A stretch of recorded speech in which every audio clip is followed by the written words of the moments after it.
como esos viejos árboles batidos por el viento que azota desde el mar. Hemos perdido compañeros, paisajes y esperanzas en nuestro caminar. Vamos hundiendo en las palabras las huellas de los labios para poder besar. Tiempos futuros y anhelados. El 12 de abril de 1931, hoy hace exactamente 92 años, se celebraron en España elecciones municipales que, pese a los resultados globales, provocaron la caída de la monarquía y la proclamación de la Segunda República. Las elecciones se convocaron con el objetivo de consolidar el sistema, conseguir mayor apoyo popular y evitar que Alfonso XIII perdiera el trono, y lo perdió. Las elecciones celebradas el domingo me revelan claramente que no tengo hoy el amor de mi pueblo, declaraba el rey desde el exilio. Hoy vamos a hablar más profundamente de ello. Hemos perdido compañeros, paisajes y esperanzas. Buenas tardes, una vez más, aquí a Radio Las Águilas, al programa Conservando su Memoria, que todos los miércoles presentamos los y las compañeras y componentes de la Asociación Mesa de Memoria Histórica de nuestro querido distrito de Latina. Hoy tenemos la novedad de que va a ser la primera emisión en directo por el nuevo canal de YouTube de aquí de Radio Las Águilas, así que os animo a todos y a todas a suscribirse al canal y a que nos veáis para subir la audiencia tanto de la radio como nuestra, claro, lógicamente.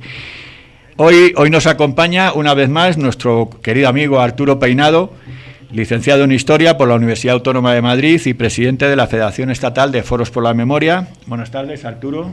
Hola, muy buenas tardes. Bienvenido a esta que ya sabes que es tu casa. Gracias. Hoy para mí es un día un poco más especial, porque hoy hace también 92 años mi abuelo, que como todo el mundo sabrá ya, la gente que nos siga, fue el primer alcalde republicano de Fuenlabrada, fue elegido tal día como hoy en Fuenlabrada como alcalde, ¿no? Fue el más votado de las listas.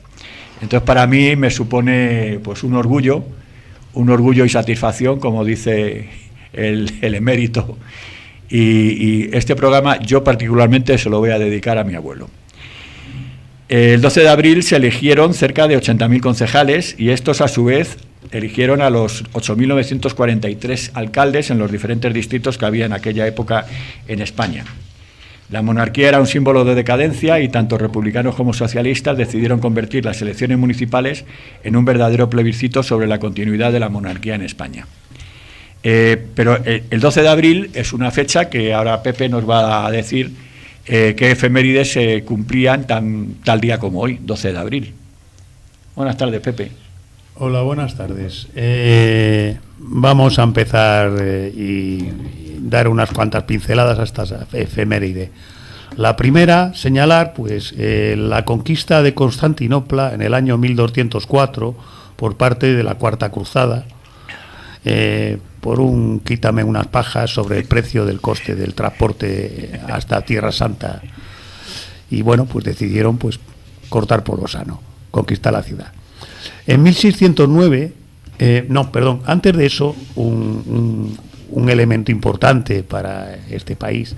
En 1555, en la localidad vallisoletana de Tordesillas, muere la reina Juana I, llamada la Loca, y no me extraña que la llamaran la Loca porque después de estar encerrada durante casi 40 años, unas a instancia de su padre, Fernando el Católico, y otras de su hijo, el Carlos I de España y V de Alemania.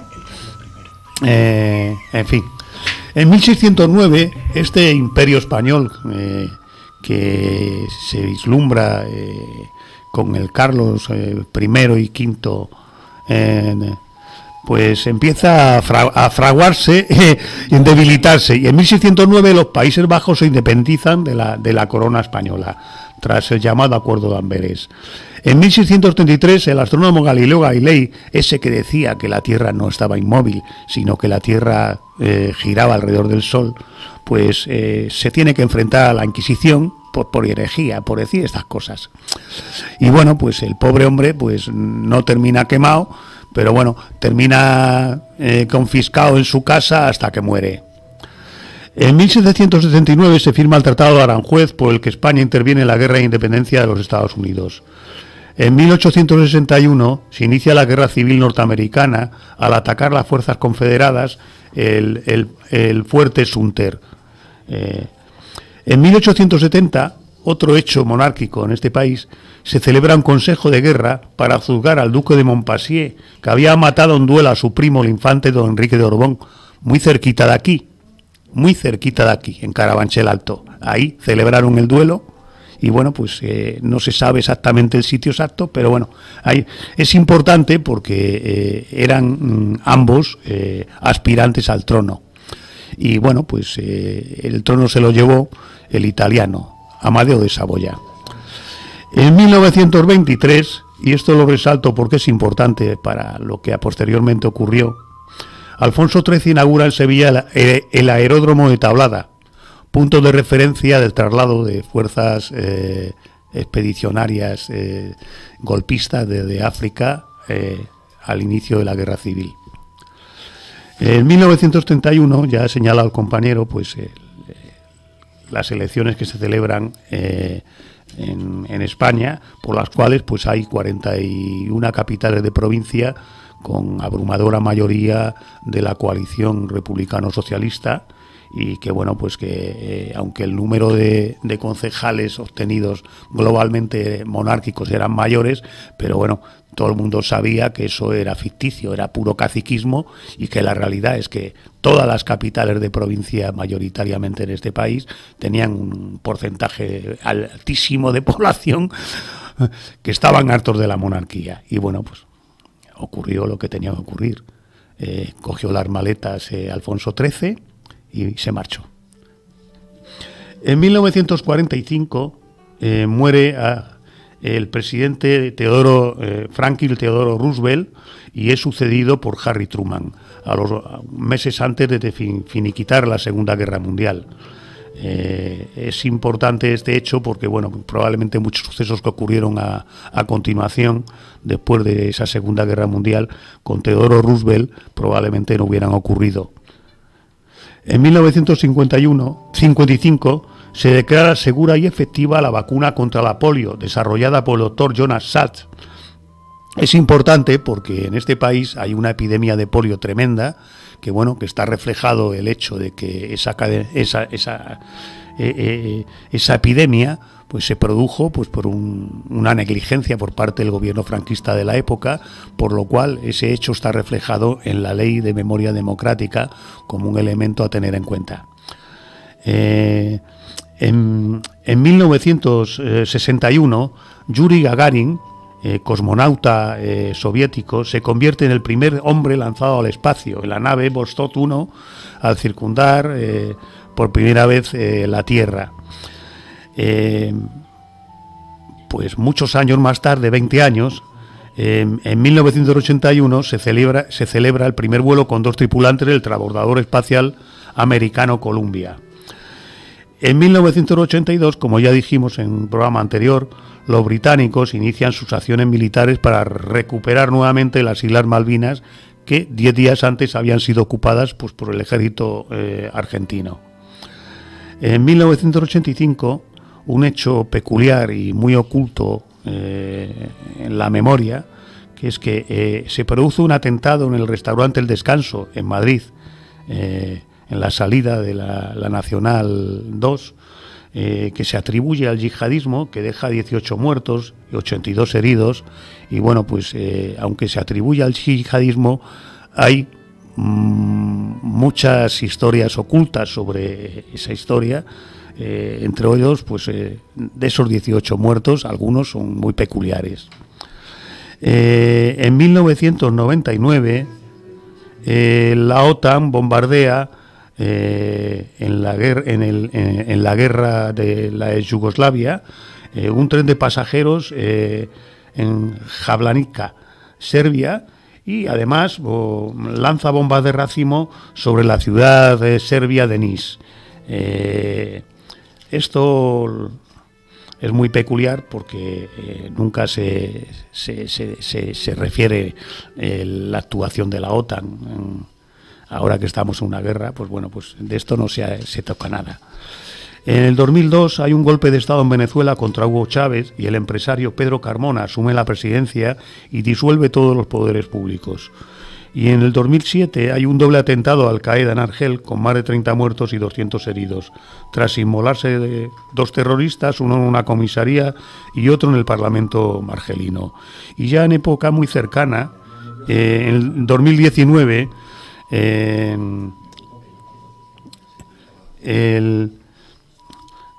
el Comité Internacional Penal, la Comisión Penal Internacional de la ONU rechaza investigar los crímenes en Afganistán hechos pues por fuerzas americanas, por los talibanes y por la administración de ese periodo de la guerra en Afganistán. Esto fue pedido por la Fiscalía del Tribunal Penal Internacional y bueno, pues no se consideró oportuno, a pesar de ser crímenes de lesa humanidad. He dejado al margen un hecho que es relevante, que es en el año 1942 mueren 1.500 mineros, se considera la mayor matanza de un accidente en una mina en el mundo hasta la fecha, y esto ocurrió en Onkeiko, Manchuria, en una zona que en ese momento estaba ocupada por las fuerzas japonesas.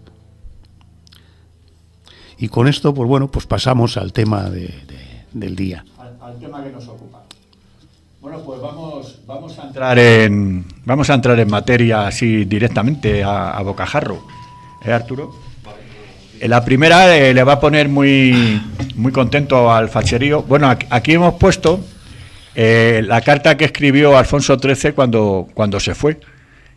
O sea, no sé si las cámaras lo podrán captar, pero bueno, cuando tengan un ratito, pues que si se pueden acercar a la carta, pues que le echen un vistazo. Y más que nada por resaltar que la República Española, pese a que después fue juzgado en una comisión de garantías parlamentaria y condenado pues, por traición, por chorizo y por ladrón, alta traición, se permitió que este periódico, el ABC de la época, publicara esta nota del rey, que ya estaba exiliado en ese momento. Bueno, pues la primera pregunta: ¿realmente existió el pucherazo? Eso que dicen los fachas de que hubo pucherazo y que no tenía que haber gobernado, lo que dicen siempre cada vez que pierden. Sí. Bueno, la verdad es que, como siempre en historia, las cosas son mucho más complicadas y tienen muchas más facetas de las que puedes plantearte en un principio. Vamos a ver, aquello fueron unas elecciones municipales, pero no podemos considerar unas elecciones municipales democráticas como las entendemos nosotros, en el sentido de que el sistema electoral y el sistema de funcionamiento estaba regido por la legislación del régimen de la restauración monárquica, es decir, funcionaba el caciquismo, el control por determinados poderes económicos y sociales de la mayor parte de los ayuntamientos y de la población española, y esta gente en ningún momento tenían muy claro el tema cómo funcionaba. Podemos considerar el caso de que no existe la posibilidad en buena parte de las poblaciones españolas de presentar una candidatura republicana. Es cierto que al final, después del recuento, había una mayoría de concejales monárquicos, pero es cierto que en buena parte de las poblaciones de este país no se pudo presentar candidatura republicana, con lo cual quedaba proclamada directamente, sin necesidad de elecciones, la candidatura que se presentaba, que era la de los caciques y de los monárquicos del pueblo, ¿no? Como digo, aquí el problema fundamental es qué sucede. Con este sistema caciquil y que con este sistema electoral del gobierno de la monarquía, nos tenemos que dar cuenta también de que acabamos de salir de la dictadura de Primo de Rivera. Se produce en el año 23 un golpe de Estado, con cierto apoyo, connivencia real. El rey nombra a don Miguel Primo de Rivera, teniente general de Cataluña, lo nombra dictador. se monta un gobierno cívico-militar que dura hasta el año 30. Entonces, lo que nos encontramos aquí es que cuando aquel sistema de dictadura de Primo de Rivera fracasa, se intenta volver por parte de la monarquía, no intenta un proceso de democratización del país, sino volver a la situación electoral y de dominio del caciquismo anterior, a la de 1923. Y aquello ya era imposible, la oposición estaba permanentemente organizada, la gente conocía las responsabilidades de la monarquía, en primer lugar en la matanza del desastre de Anual del año 21, en la propia proclamación de la dictadura. Se conocían todos los escándalos, todos los robos, con lo cual les resultaba muy difícil volver atrás. ¿Qué es lo que sucede?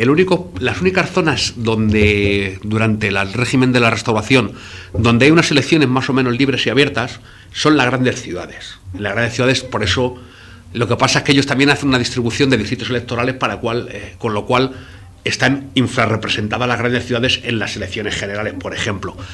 Pero todo el mundo sabía que en las grandes ciudades, las grandes poblaciones, no podían hacer un control de las listas electorales, no podían impedir que se presentasen y no podían controlar completamente los resultados. Lo que sucede el 12 de abril del 31 es que, primero, es cierto que no es un referéndum a favor de la monarquía o en contra, sino aquí el mecanismo es mucho más sencillo. Cuando se empiezan a conocer los resultados electorales, por supuesto, los primeros resultados electorales que se conocen son los de las ciudades. Y empiezan a llegar la información de lo que ha pasado. Podemos decir, como ha dicho Pepe antes, las 41 capitales de provincia donde triunfan claramente los republicanos y luego el resto de ciudades como Santiago de Compostela o Gijón, por ejemplo, que no eran capitales de provincia, pero que sí eran grandes poblaciones. En las 100 poblaciones más grandes de España se conocen inmediatamente los resultados y son una auténtica barrida de los republicanos. Con lo cual ya no es una cuestión de si han ganado, que luego haya una junta electoral que proclame unos resultados o no. Sencillamente es que el régimen inmediatamente se viene abajo. Directamente, no es que haya pucherazo, sino que el proceso electoral se lleva por delante el régimen. El propio Alfonso XIII reconoce ahí: en este momento no cuento con el amor de mi pueblo, dice, ¿no? Sí. Él lo tenía absolutamente claro. Es más, hay un momento que durante los días 12-13 de abril él intenta ver la posibilidad él se resiste a salir del país, ¿no? Él habla con diferentes jefes militares y les dice al general Sanjurjo, que luego el golpista del año 32 y del 36, le dice: ¿puedo contar con la Guardia Civil? Le dijo: no puede usted contar con la Guardia Civil porque está confraternizando con la gente que se ha echado a la calle y de manera absolutamente pacífica, libre y además festiva está proclamando ya la República. ¿Puedo contar con la Guardia Real? Y dijeron: en este momento la Guardia Real se están arrancando las coronas monárquicas de los escudos. Y entonces fue el conde Romanones el que le dijo: lo mejor que puedes hacer es coger las maletas y salir arreando antes de que la cosa se ponga peor, que yo voy a negociar con el gobierno provisional que está reunido en el Ateneo de Madrid tu salida pacífica y la salida de la familia. O sea, lo que es los resultados electorales inmediatamente lo que producen es un desmoronamiento y un hundimiento del régimen en 24 horas. Genial. Os voy a leer Sí, pero aparte de que le leas, hay que señalar un par de cosas respecto al tema de las elecciones. Lo que hacía mención Arturo a lo que dice Alfonso XIII en el escrito que hace y que publica el ABC, es que es muy curioso. Os leo y cito textualmente: las elecciones celebradas el domingo me revelan claramente que no tengo hoy el amor de mi pueblo. Mi conciencia me dice que ese desvío no será definitivo, porque procuré siempre servir a España, puesto el único afán en el interés público hasta en las más críticas coyunturas. Un rey puede equivocarse y sin duda erré yo alguna vez, pero sé bien que nuestra patria se mostró en todo momento generosa ante las culpas sin malicia. Y ojo ahora a lo que viene, ¿eh? Soy el rey de todos los españoles y también un español. Hallaría medios sobrados para mantener mis regias prerrogativas. En eficaz forcejeo con quienes las combaten, pero resueltamente quiero apartarme de cuanto sea lanzar un compatriota contra otro en fratricida guerra civil. No renuncio a ninguno de mis derechos porque más que míos son depósito acumulado por la historia, de cuya custodia ha de pedirme un día cuenta rigurosa. Espero a conocer la auténtica y adecuada expresión de la conciencia colectiva y mientras habla la nación suspendo deliberadamente el ejercicio del poder real y me aparto de España, reconociéndola así como única señora de sus destinos. También ahora creo cumplir el deber que me dicta mi amor a la patria, pido a Dios que tan hondo como yo lo sientan y lo cumplan los demás españoles.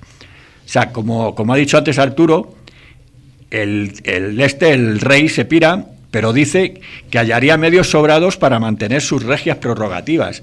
O sea, que si la Guardia Civil y el resto del ejército y tal le hubieran hecho caso, el tío no se había ido, vamos, ni con agua hirviendo.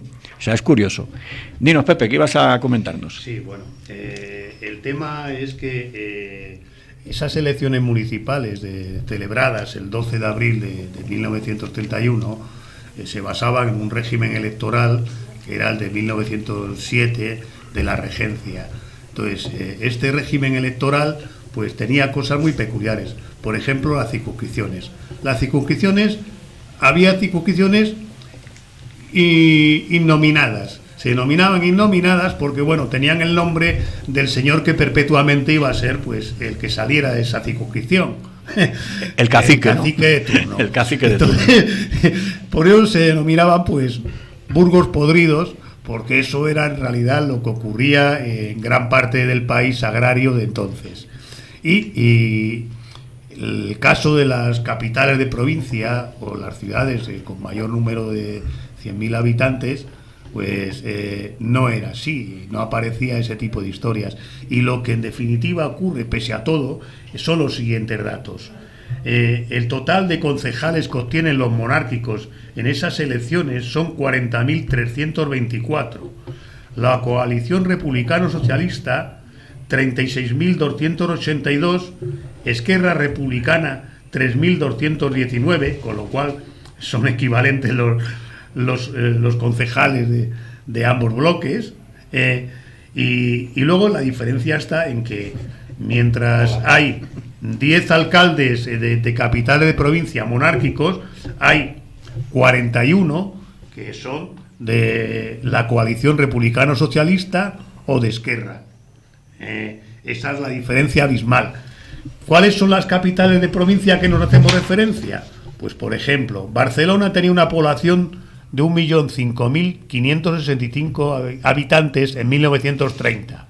En Barcelona se eligen 12 concejales republicanos socialistas, 25 de Esquerra Catalana, un republicano autónomo y 12 de la Lliga, que son los que ni chicha ni limona, simplemente los empresarios catalanes. En Madrid, que había una población de 950.832 personas, se eligen 30 concejales de la conjunción republicano-socialista y 20 monárquicos.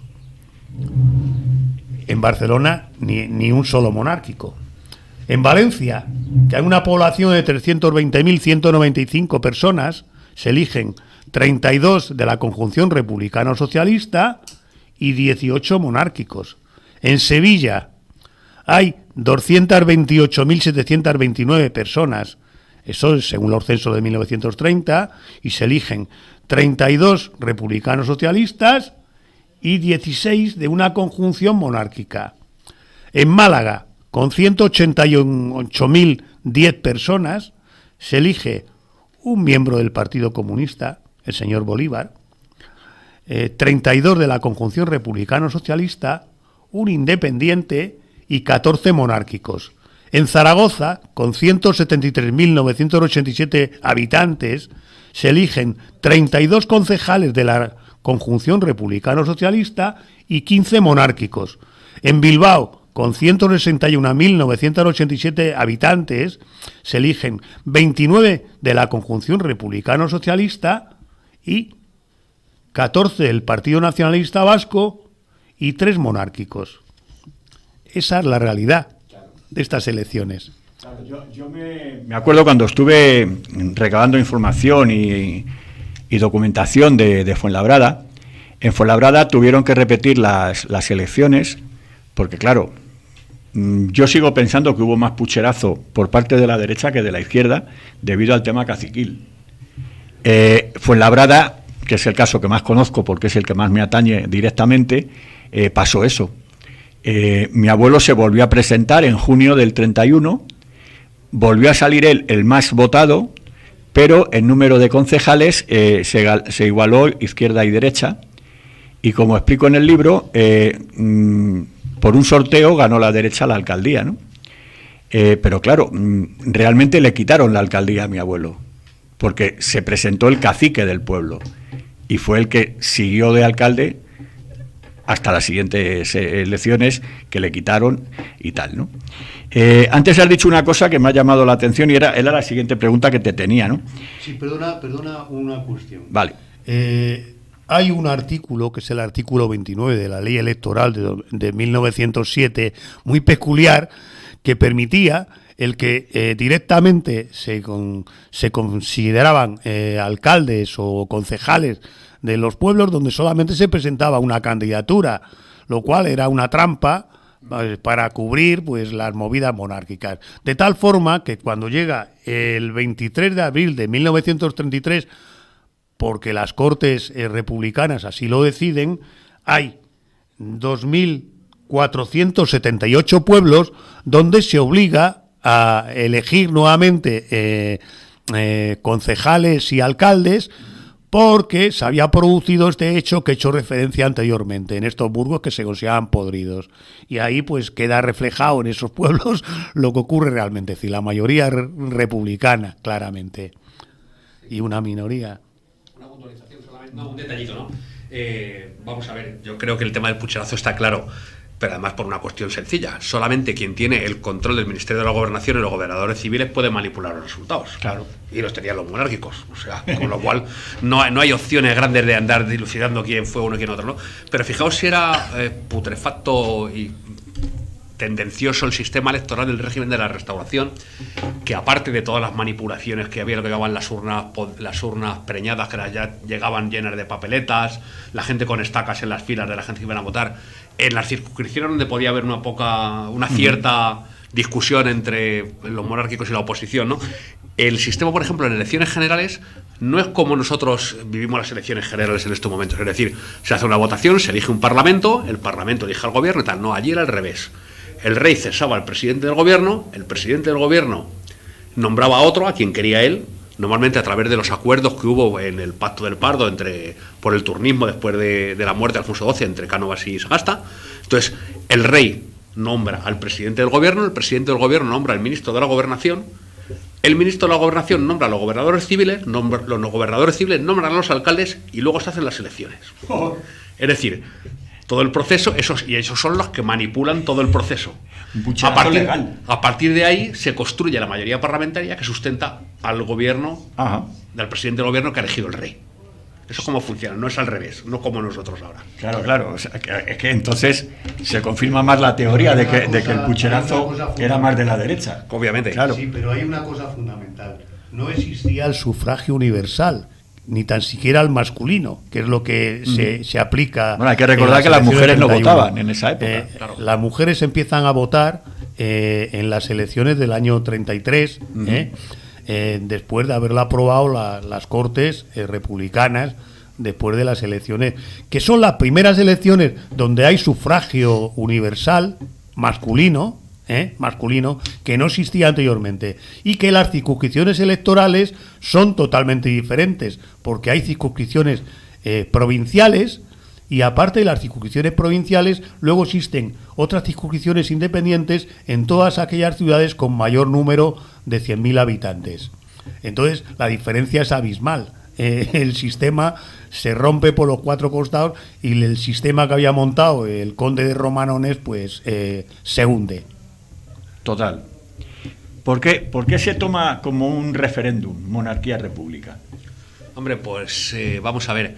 Aquí el problema fue, en la crisis de la monarquía ya en los años 20 ya entraba en muchos aspectos. Había una división dentro del ejército con el arma de artillería contra las otras.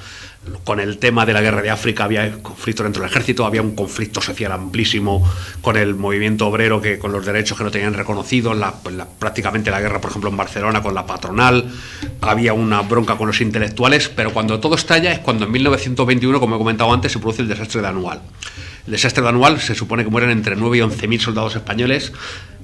El sistema del ejército allí era absolutamente corrupto, porque incluso los propios militares robaban armas para dárselas a las cabilas de Adelcrim. O sea, la preparación del ejército era nula, tal. Bueno, quiero decir, ahí se produce al final un desastre.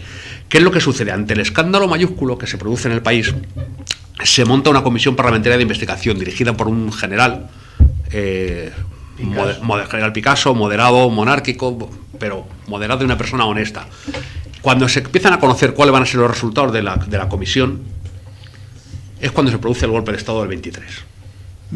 Primo de Rivera se subleva en Cataluña, el rey le nombra presidente del gobierno, se monta la Junta Cívica Militar, pero la situación con el cambio de la economía mundial, con la crisis del 29, las políticas que había desarrollado Primo de Rivera fracasan completamente y la oposición sigue funcionando, se sigue rearmando, ya se consigue hacer el Pacto San Sebastián con la conjunción republicano-socialista y entonces está claro, todo el mundo va en contra del rey. Responsabilizan directamente al rey de haber tenido 8 años de dictadura, de toda la corrupción, de toda la degeneración y de la responsabilidad política por matanza anual. Con lo cual todo el mundo sabía exactamente que iban a... porque el resultado de la votación, ¿cuál era el objetivo? El objetivo era cargarse al rey de unos y el otro mantener el rey como garante de sus políticas de privilegios. Si te das cuenta, por ejemplo, en la transición española, tenían tanto miedo las derechas, en este caso el gobierno de UCD, que lo hacen al revés. Sí. No tienen narices de hacer primero unas elecciones municipales, sino que hacen las generales en el 77 y las municipales en el 79. ¿Por qué? Porque preferían seguir manteniendo el control del caciquismo, los herederos del franquismo, gobernadores civiles nombrados por ellos, no sé qué tal, en las elecciones generales primeras, y luego posteriormente hacer las municipales, porque les daba miedo una victoria de las izquierdas en las municipales, si se hacían antes, que pudiese cuestionar la transición, claro, y la monarquía. Claro. Por eso son muy conscientes de que primero hay que hacer generales y luego municipales. Mucho miedo a las municipales por lo que había pasado el 12 de abril del 31. De hecho, todo el mundo conoce el famoso vídeo que salió de Adolfo Suárez, que está hablando con Victoria Prego, sí, y en el cual reconoce, tapando el micro, como si fuera... no me estás grabando, ¿no? Bueno, pues ahora voy y te lo digo. Que reconoce que no se hizo un referéndum porque ellos habían hecho unas encuestas y perdía la monarquía, no ganaría la república. Y entonces él hace un gesto y dice, y por eso metí la monarquía así en la Constitución, así como de soslayo. Es curioso. La derecha, como siempre, se oponía desde mucho antes a la república, porque bajo ningún concepto querían perder sus derechos, ¿no? Sí, claro, sus privilegios, estaba claro, y además, desde que se proclamó la República, del mismo 12 de abril, ya creo que el día 15 de abril, hay un acto de provocación en la sede de ABC, aquí en la calle Serrano, se monta la de Dios y tal, y vamos, hay pruebas materiales y pruebas documentales de que los procesos de conspiración, incluso financiados por el propio rey, que ya acaba de llegar a Roma, ya hay un proceso de conspiración para cargarse la República, desde el primer momento, de conspiración, por un lado con una trama política y por otro lado ya tocando a militares monárquicos para que salten, dirigidos con la cabeza visible que parece que es Sanjurjo, al final aquello está ya en el año 32 en la Sanjurjada que tuvo el epicentro en Sevilla, ¿no? Es curioso. Bueno, no solamente es que hay un inicio a ese nivel, pero la estructura política de los monárquicos en ese momento está muy tocada y tardará años, unos cuantos años, hasta que llegan las elecciones del 33 en que se vuelvan a reestructurar. Porque en el intermedio se produce un cambio legislativo muy importante en el país, fruto de las masas obreras y campesinas, nunca mejor dicho, que en la calle promueven todo ese avance que produce la República en lo que se llamó el bienio republicano-socialista. Los cambios más importantes se producen a todos los niveles y aunque algunos quedan muy relegados, sobre todo en el papel de los militares, en términos legislativos sobre todo, y que bueno, pues sería un elemento a partir del cual la República terminaría, porque lo que ocurrió ahí es mantener los textos legislativos de tribunales de justicia militares del año 1860 y eso aplicarlo a toda norma de orden público, pues en definitiva fue luchar con las armas militares contra la base fundamental de la República, que eran los obreros y campesinos, que fueron los que impulsaron con ese júbilo un 14 de abril de 1931 la República. Ese día, el 14 de abril, se dictó el primer decreto. El gobierno provisional de la República había tomado el poder sin tramitación ni resistencia ni oposición protocolaria alguna. Es el pueblo quien la ha elevado a la posición en que se halla y es él quien en toda España le rinde acatamiento e inviste de autoridad. En virtud de ese decreto, el presidente del Gobierno provisional, Niceto Alcalá Zamora, asumía la jefatura del Estado con el asentimiento expreso de las fuerzas políticas triunfantes y de la propia voluntad popular. Ese gobierno provisional, al recibir sus poderes, manifestó que, dado el origen democrático de su poder y en razón de la responsabilidad en que deben moverse los órganos del Estado, someterá su actuación colegiada e individual al discernimiento y sanción de las Cortes Constituyentes. Igualmente, el Gobierno adoptó como norma depuradora de la estructura del Estado someter en defensa del interés público a juicio de responsabilidad los actos de gestión y autoridad pendientes de examen. Después, la disolución del Parlamento en 1923, así como abrir expedientes de revisión en los órganos oficiales, civiles y militares, a fin de que no resulte consagrada la prevaricación ni acatada la arbitrariedad habitual en el régimen que termina. Ahora vamos a meternos en un terreno un poco farragoso, y que normalmente esta institución de la que vamos a hablar se suele ir de rositas, sobre todo en las leyes de memoria democrática e histórica. Ya sé por dónde vamos. Sabemos por dónde vamos, ¿no? Habemos papas. A ver. La Iglesia se unió a los grupos de derechas al ver perder su poder al declarar la República de España como un Estado laico. Sí. Cuéntame, ¿qué nos puedes decir de eso? Hombre, dentro del proyecto reformista que tienen los republicanos, podemos decir que hay un gran proyecto reformista por parte de los republicanos. La libertad de creencias y cultos. Exactamente, quiero decir, pero por parte de los republicanos de izquierdas, incluso los republicanos de centro, que el Partido Radical, que era un partido oficialmente anticlerical en un principio y tal, y luego el movimiento obrero, que es que con sus diferentes proyectos revolucionarios, que al final confluyen en el 36 en el Frente Popular, desde ese primer momento hay un proyecto reformista para cambiar. O sea, aquello no se consigue y no se trabaja por la República, como dice alguna gente. Es que dicen ahora, lo único que cambiaría es el jefe de Estado, que nos saldría más caro. No, el proyecto oficialmente reformista de la República no es cambiar Alfonso XIII por don Niceto Alcalá Zamora. Claro, joder, van muchas cosas detrás. Ya va todo. Es un proceso constituyente y un proceso reformista amplio. Uno de los elementos más, claro, y uno de los elementos, por supuesto, más significativos es la Iglesia Católica, por el papel que había tenido, connivencia con el Estado, el carácter oficial de la Iglesia con el Estado, el control prácticamente hegemónico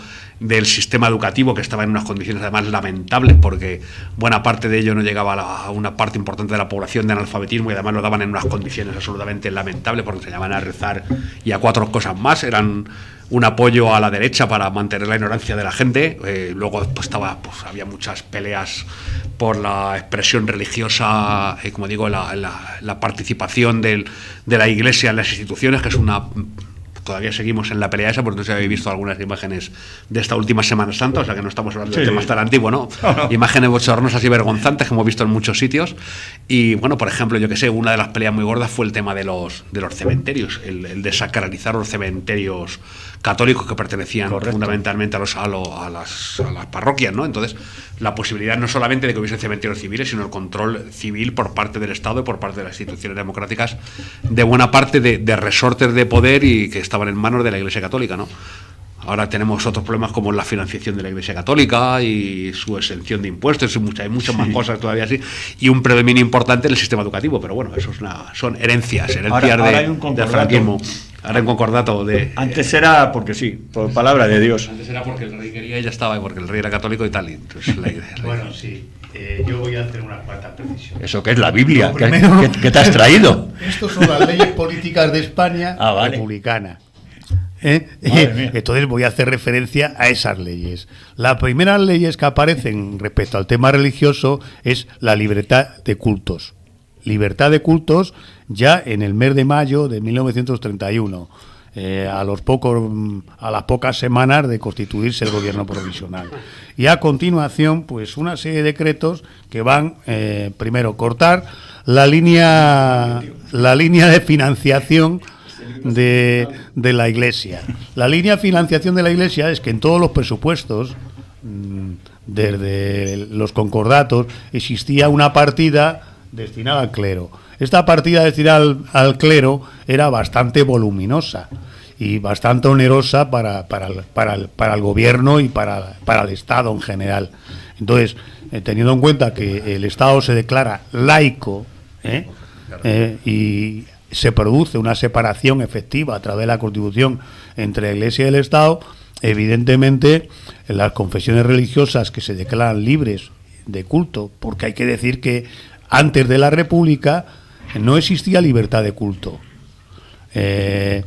La libertad de culto había desaparecido. Es decir, la única religión que se profesa es la religión católica, apostólica y romana. Entonces, eso de principio. En segundo lugar, la siguiente actuación es disolver la Compañía de Jesús. ¿Por qué se disuelve la Compañía de Jesús cada vez que hay un gobierno progresista?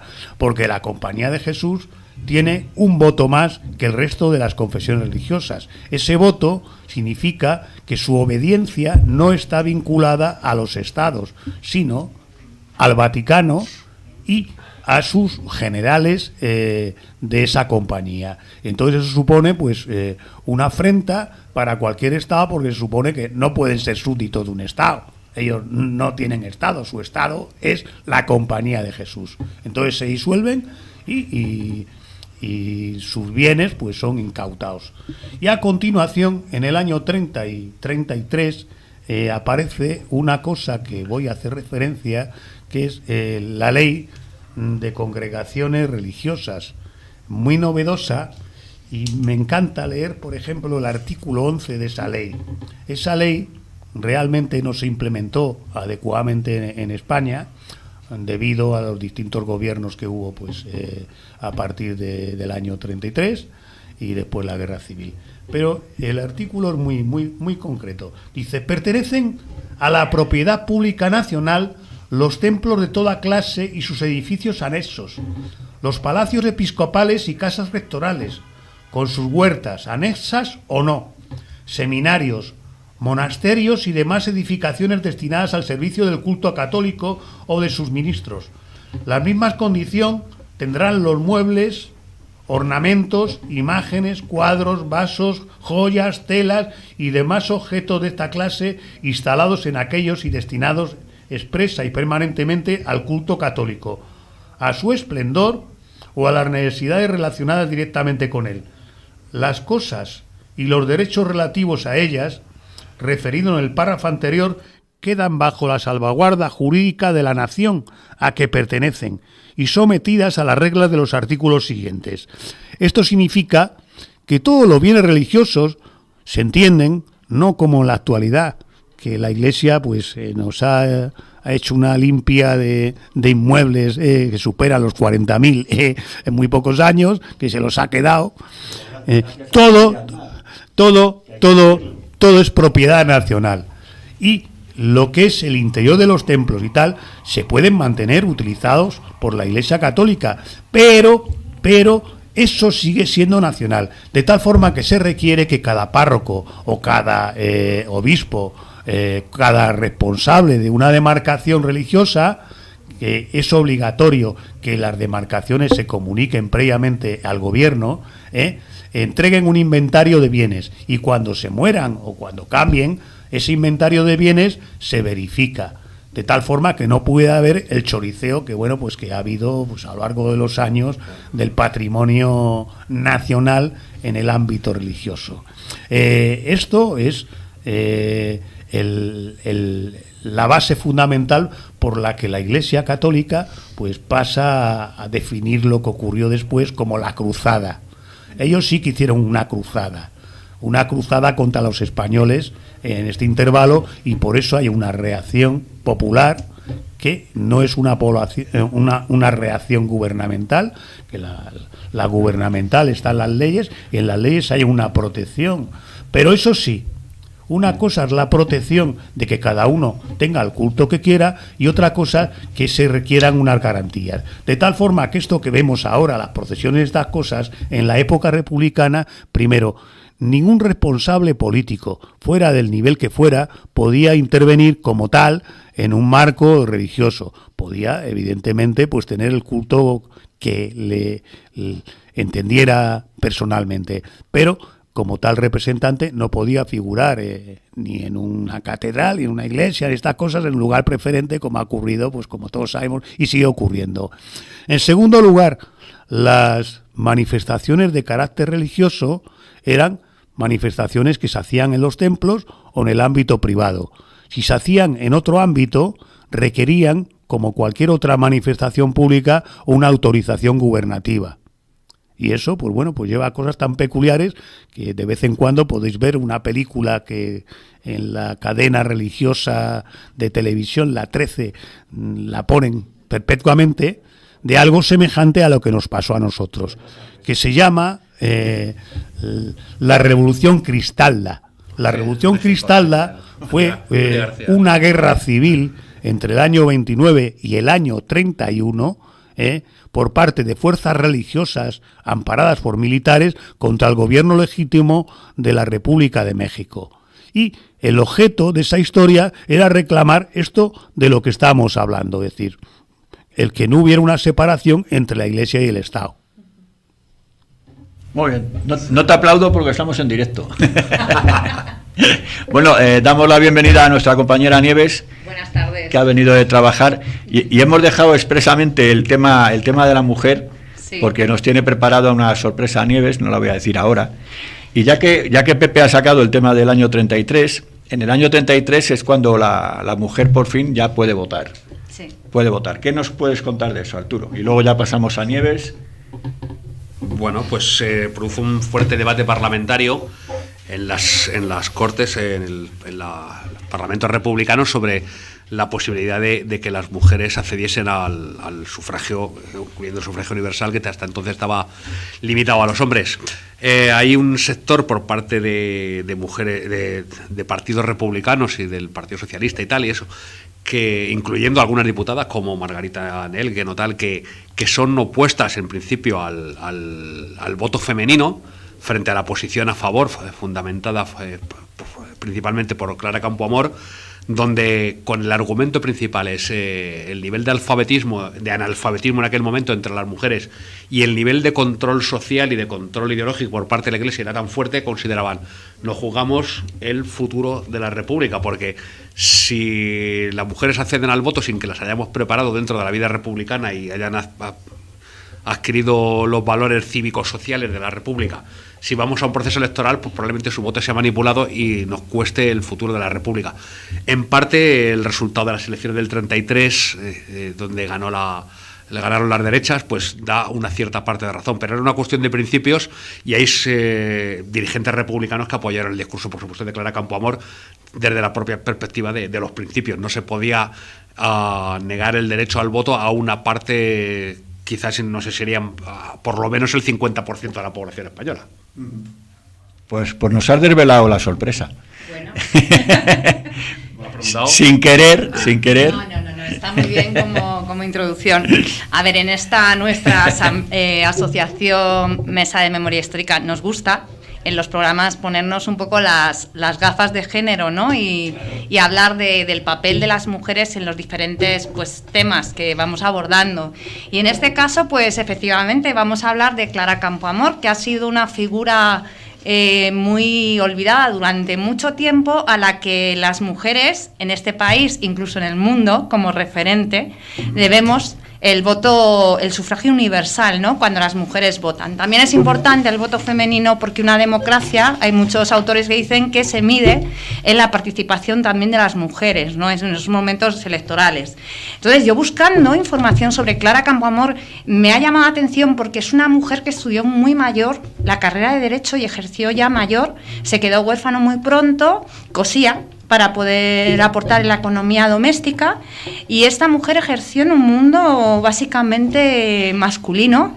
Y bueno, también ella formó parte del Ateneo, fue integrante del gobierno, de la Junta de Gobierno del Ateneo, y fue una de las intelectuales, junto a las sin sombrero, ¿no?, de las que hemos hablado abiertamente, ¿no?, y tal, con lo cual fue una mujer muy pionera y muy importante para este país, y creo que muy rompedora en la época. Fue una de las primeras feministas que luchó contra cosas como la prostitución, ¿no?, como una explotación, luchó por el voto femenino, luchó por muchas cosas, por justicia social, ¿no?, y en femenino, con lo cual es una figura referencial total, ¿no? Entonces, buscando documentación y diciendo, a ver, ¿qué encuentro yo para contar esta tarde? Pues primero una frase que me ha encantado: viva la República de las Mujeres. Esto fue una frase que consta en los anales del Congreso de los Diputados de este país, incluso lo podemos ver en la página del Congreso, como una de las frases que algún diputado, no sabemos quién, dijo después de la votación y del discurso de Clara Campoamor. Os he traído, la sorpresa era que os he traído el discurso de Clara Campoamor, me voy a ahora mismo travestir en Clara Campoamor, ojalá, ¿no? Para leeros, y lo voy a hacer lo mejor posible porque estoy un poco nerviosa, es que estoy con gente muy erudita y muy puesta. Claro. Os vengo oyendo en el coche, ¿eh? Guay. Que ha sido estupendo porque digo, uy, me voy a perder parte del programa. No me lo he perdido. Oírnos en YouTube, ¿eh? Bueno, y imaginaros que estamos en el Congreso de los Diputados. En ese momento hay una congresista, una diputada que es Victoria Kent, que está defendiendo que las mujeres no voten por las cuestiones que hemos estado hablando, ¿no? De que la mujer no tiene suficiente formación y tal, y Clara Campoamor, con la propia oposición de su partido, que es el Partido Radical, o sea, con parte de su partido en contra, ella se levanta y se atreve a decirnos estas palabras. Señores diputados, lejos yo de censurar ni de atacar las manifestaciones de mi colega, señorita Kent, comprendo, por el contrario, la tortura de su espíritu al haberse visto hoy en el trance de negar la capacidad inicial de la mujer.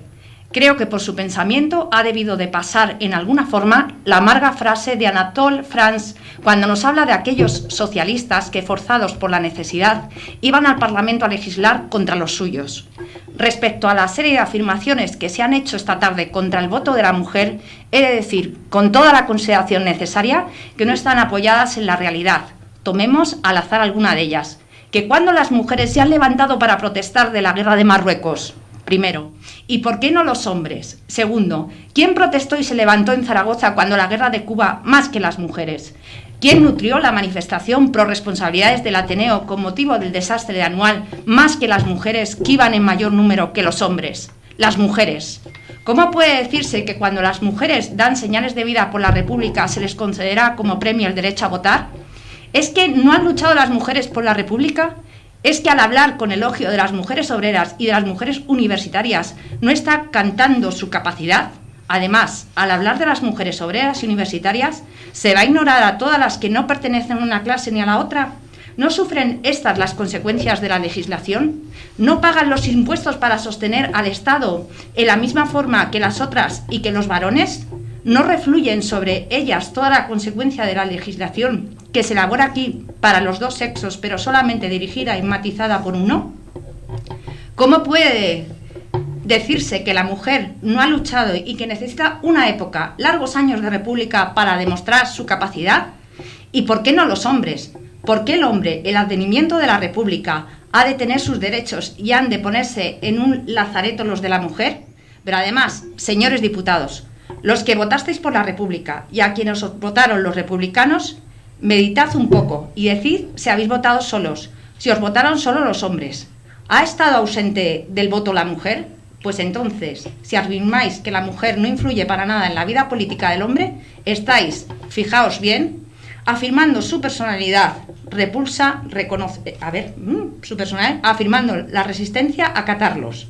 Y es en nombre de esa personalidad que con vuestra repulsa reconocéis y declaráis por lo que cerráis las puertas a la mujer en materia electoral. ¿Es que tenéis derecho a hacer eso? No, tenéis el derecho que os ha dado la ley que hicisteis vosotros, pero no tenéis el derecho natural fundamental, que se basa en el respeto a otro ser humano. Y lo que hacéis es detentar un poder. Dejad que la mujer se manifieste y veréis cómo ese poder no podéis seguir detentándolo. No se trata aquí esta cuestión desde el punto de vista del principio, que harto claro está y en vuestra conciencia repercute, que es un problema de ética, de pura ética reconocer a la mujer, ser humano, todos sus derechos, porque ya desde Finch en 1796 se ha aceptado en principio también el postulado de que solo aquel que no considera a la mujer un ser humano es capaz de afirmar que todos los derechos del hombre y del ciudadano no deben ser los mismos para la mujer que para el hombre. Y en el Parlamento francés, en 1848, Victor Considerant se levantó para decir que una constitución que no concede el voto al mendigo, al doméstico y al analfabeto, que en España existe, no puede negárselo a la mujer. No es desde el punto de vista de principio, es del temor que aquí se ha expuesto fuera del ámbito del principio, cosa dolorosa para un abogado, como se puede venir a discutir el derecho de la mujer a que sea reconocido en la Constitución el del sufragio. Y desde el punto de vista práctico, utilitario, ¿de qué acuséis a la mujer? ¿Es de ignorancia? Pues no lo pudo. Yo no puedo, por enojosas que sean las estadísticas, dejar de referirme a un estudio de Luzuriaga acerca del analfabetismo en España. Hace él un estudio cíclico desde 1868 hasta el año 1910, nada más porque las estadísticas van muy lentamente y no hay en España otras. ¿Y sabéis lo que dice esa estadística?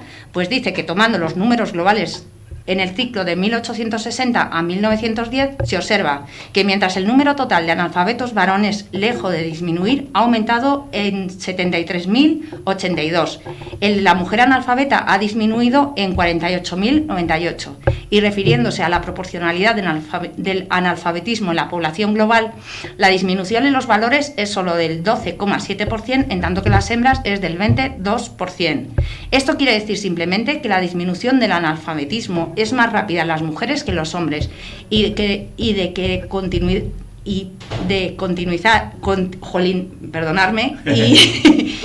de continuar ese proceso de disminución en los dos sexos. No solo llegarán a alcanzar las mujeres el grado de cultura elemental de los hombres, sino que lo sobrepasarán. Eso en 1910, y desde 1910 ha seguido la curva ascendente y la mujer hoy en día es menos analfabeta que el varón. No es pues desde el punto de vista de la ignorancia desde el que se puede negar a la mujer la entrada en la obtención de ese derecho. Otra cosa, además, al varón que ha de votar. No olvidéis que no sois hijos de varón tan solo, sino que se reúne en vosotros el producto de dos sexos. En ausencia mía y leyendo el diario de sesiones, pude ver en él que un doctor hablaba aquí de que no había ecuación posible y con espíritu heredado de Moebius y Aristóteles. Declaraba la incapacidad de la mujer. A eso un solo argumento, aunque no queráis, y si por si acaso admitís la incapacidad femenina, votáis con la mitad de vuestro ser incapaz. Yo y todas las mujeres a quienes represento queremos votar con nuestra mitad masculina porque no hay degeneración de sexos, porque todos somos hijos de hombre y mujer y recibimos por igual las dos partes de nuestro ser, argumento que han desarrollado los biólogos. Somos producto de dos seres, no hay incapacidad posible de vosotros a mí ni de mí a vosotros. Desconocer esto es negar la realidad evidente, negadlo si queréis. Sois libres de ello, pero solo en virtud de un derecho que habéis, perdonadme la palabra que digo, solo por su claridad, y no con espíritu agresivo, detentado, porque os disteis a vosotros mismos las leyes, pero no porque tengáis un derecho natural para poner al margen a la mujer. Yo, señores diputados, me siento ciudadano antes que mujer y considero que sería un profundo error político dejar a la mujer al margen de ese derecho, a la mujer que espera y confía a vosotros, a la mujer que, como ocurrió con otras fuerzas nuevas en la Revolución Francesa, será indiscutiblemente una nueva fuerza que se incorpora al derecho y no hay sino que empujarla a que siga su camino. No dejéis a la mujer que, si es regresiva, piense que su esperanza estuvo en la dictadura. No dejéis a la mujer que piense, si es avanzada, que su esperanza de igualdad está en el comunismo. No cometáis, señores diputados, ese error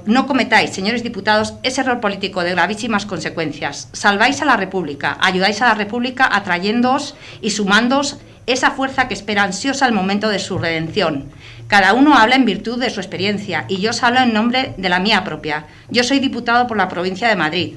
La he recorrido, no son cumplimiento de mi deber, sino por cariño, y muchas veces siempre he visto que los actos públicos acudía una concurrencia femenina muy superior a la masculina, y he visto en los ojos de esas mujeres la esperanza de redención, he visto el deseo de ayudar a la República, he visto la pasión y la emoción que ponen en sus ideales. La mujer española espera hoy de la República la redención suya y la redención del hijo. No cometáis un error histórico, que no tendréis nunca bastante tiempo para llorar, que no tendréis nunca bastante tiempo para llorar al dejar al margen de la República a la mujer, que representa una fuerza nueva, una fuerza joven, que ha sido simpatía y apoyo para los hombres que estaban en las cárceles, que ha sufrido en muchos casos como vosotros mismos y que está anhelante, aplicándose a sí misma la frase de Humboldt, de la última manera de madurarse para el ejercicio de la libertad y de hacerla accesible a todos es caminar dentro de ella.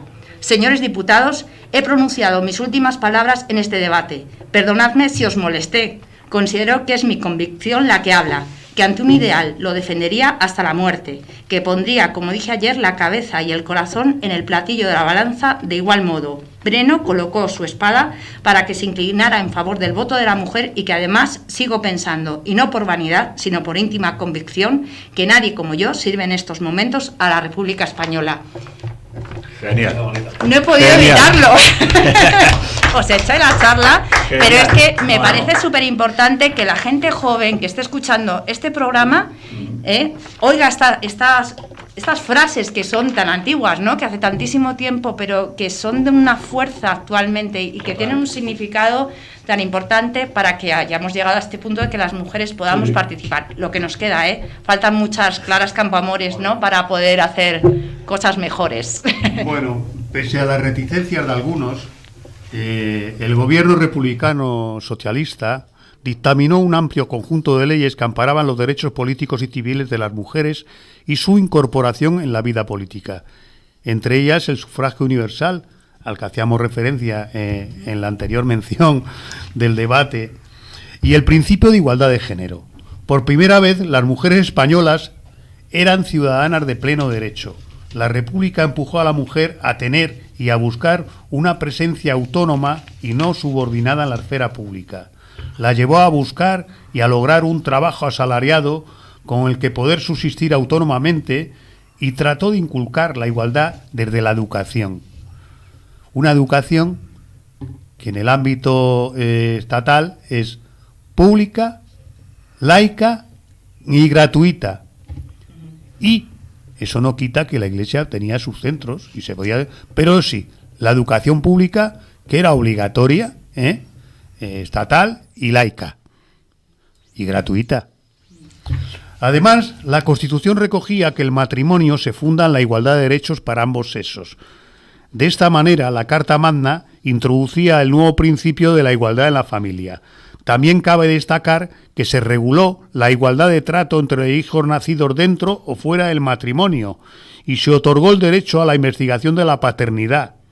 Por último, la Ley del Divorcio de 1932 fue otra medida significativa al admitir la disolución del matrimonio por mutuo acuerdo y asentarse en el principio de la igualdad entre los cónyuges. Un dato estadístico sobre el tema laboral importantísimo, y que esto pues lo achacan al franquismo, las medidas que se inician en el periodo republicano es cosas de mantener el seguro obrero y distintas variantes del seguro obrero, de lo que después llamamos el Instituto Nacional de Previsión. Dice un dato estadístico que habla de esta decidida apuesta de los gobiernos de centroizquierda a la República fue la afiliación de más de 740.000 trabajadoras al seguro obligatorio de maternidad, que introdujo un servicio estatal de atención sanitaria, de descanso maternal y de subsidios a las madres trabajadoras entre 1931 y 1935. Esta voluntad igualitaria de la República se reflejó en numerosas reformas legales en los ámbitos de la maternidad, la familia, el trabajo y la educación que consolidaron los derechos de las mujeres en ese momento. Desgraciadamente, un 1 de abril, pues, del 39, aquello empezó a desaparecer. No, yo querías comentar? Sí, solamente quería comentar una cosa. Quería romper una lanza por el tema de Victoria Kent, porque hay muchas cosas desconocidas. Quiero decir, independientemente de su posición tacticista en el debate sobre el voto femenino, hay que recordar que Victoria Kent era directora general de prisiones del primer gobierno del gobierno de la República el año 31, ¿no? Entonces, por ejemplo, aparte la promoción de una cárcel de mujeres como la cárcel de Ventas con unas características especiales, ella desarrolló, aplicando teorías jurídicas y prácticas de concepción arenal, el desarrollo de un cuerpo de funcionarios de prisiones y específicamente un cuerpo de funcionarios de prisiones de mujeres, con unos conceptos intelectuales y de cómo tenía que hacerse las cosas, cuáles eran los fines de la redención en las cárceles y cómo debía ser el trato y cómo debía ser la vida de las prisiones, que todavía no hemos alcanzado. Eminentemente progresistas, eminentemente avanzadas. Luego, claro, el caso de la cárcel de Ventas, ya vimos lo que pasó en el 36 con la cárcel de Ventas, pero era un concepto de cárcel modelo para mujeres con un sistema de, como digo, de funcionarias de prisiones especializadas y muy profesionales y muy bien desarrollado y muy bien teorizado todo el asunto. Se frenó este proceso bastante con la derrota electoral de las izquierdas en las elecciones del 33, pero el concepto quedó ahí, es un gran avance. Sí, Victoria Kent, a ver... Desaparecieron las funcionarias de las prisiones para meter a las monjas. Pero vamos, que Victoria Kent se oponía, a ver, hay que dimensionarlo, ¿vale? Las mujeres no estaban muy preparadas, muy formadas, ¿no? Y entonces ella temía el voto femenino que fuera manipulado, ¿no? Vamos a pensar, porque también fue una mujer abogada, luchadora, o sea, fue diputada, que ser diputada era algo muy difícil, o sea, tuvo que luchar muchísimo y trabajar muchísimo, pero ella valoró, no era la sistemática oposición al voto femenino, sino que decía, en este momento a lo mejor no es el más adecuado porque esta sociedad, en esta sociedad las mujeres no están preparadas, entonces había una sociedad muy patriarcal. Ella temía que votaran, pues eso, influenciadas por los párrocos, los maridos. Claro. Entonces, hay que entenderlo, ¿vale? Pero no facilitó mucho lo de obtener el voto femenino. O sea, Clara Campoamor se vio en un momento, ese 1 de octubre, como muy solita, con poquitos apoyos. Hubo un 60% de asistencia al Parlamento, hubo una votación muy reñida, ¿no? Y esta mujer persistió mucho y se puso en contra de mucha gente. Entonces yo creo que, bueno, hizo un papelón, ¿no? Hizo un papelón. Hay un libro de Isaías Lafuente que se llama Victoria Clara, que trata un poco la historia de estas dos grandísimas mujeres. Estamos haciendo gestiones con Isaías para que venga a presentarlo a nuestra biblioteca. En cuanto lo consigamos, pues por todos nuestros canales de redes sociales lo haremos la correspondiente publicidad y espero que vengáis. Hay otra pregunta que a mí particularmente me llama muchísimo la atención. ¿Cuál fue el papel de la masonería en la Segunda República para que Franco los odiara tantísimo?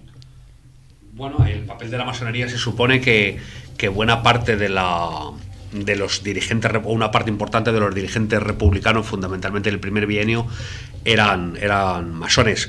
Si hace poco tiempo estuvimos en Salamanca, unos temas de memoria histórica y tal, y si pasáis por el Centro Documental de la Memoria Histórica, tienen una reconstrucción de una logia, aparte de cientos de documentos y cientos de símbolos masónicos, porque había un apartado especial cuando el Centro de la Memoria Histórica y el archivo está basado fundamentalmente en archivos de la represión, ¿no?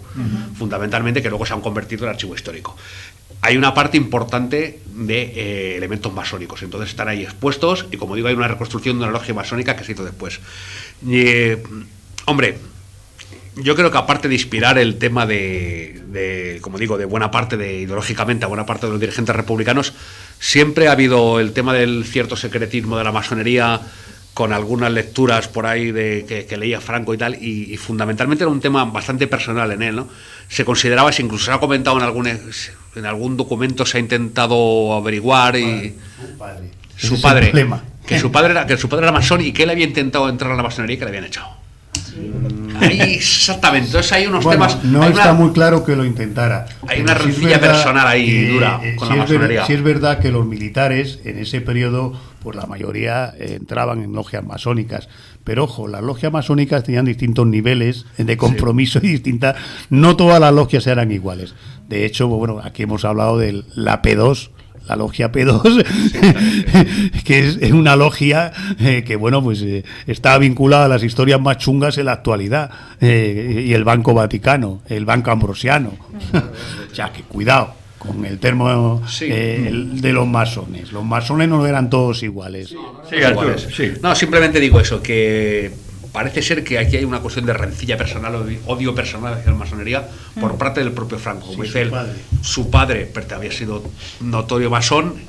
Yo tengo entendido y he leído que él intentó hacer algún tema de entrar cuando estaba en la de director de la academia en Zaragoza o anteriormente y tal, y ahí hubo conflictos, hubo movidas, hubo problemas y tal, y a partir de ahí tenía una especie de odio personal.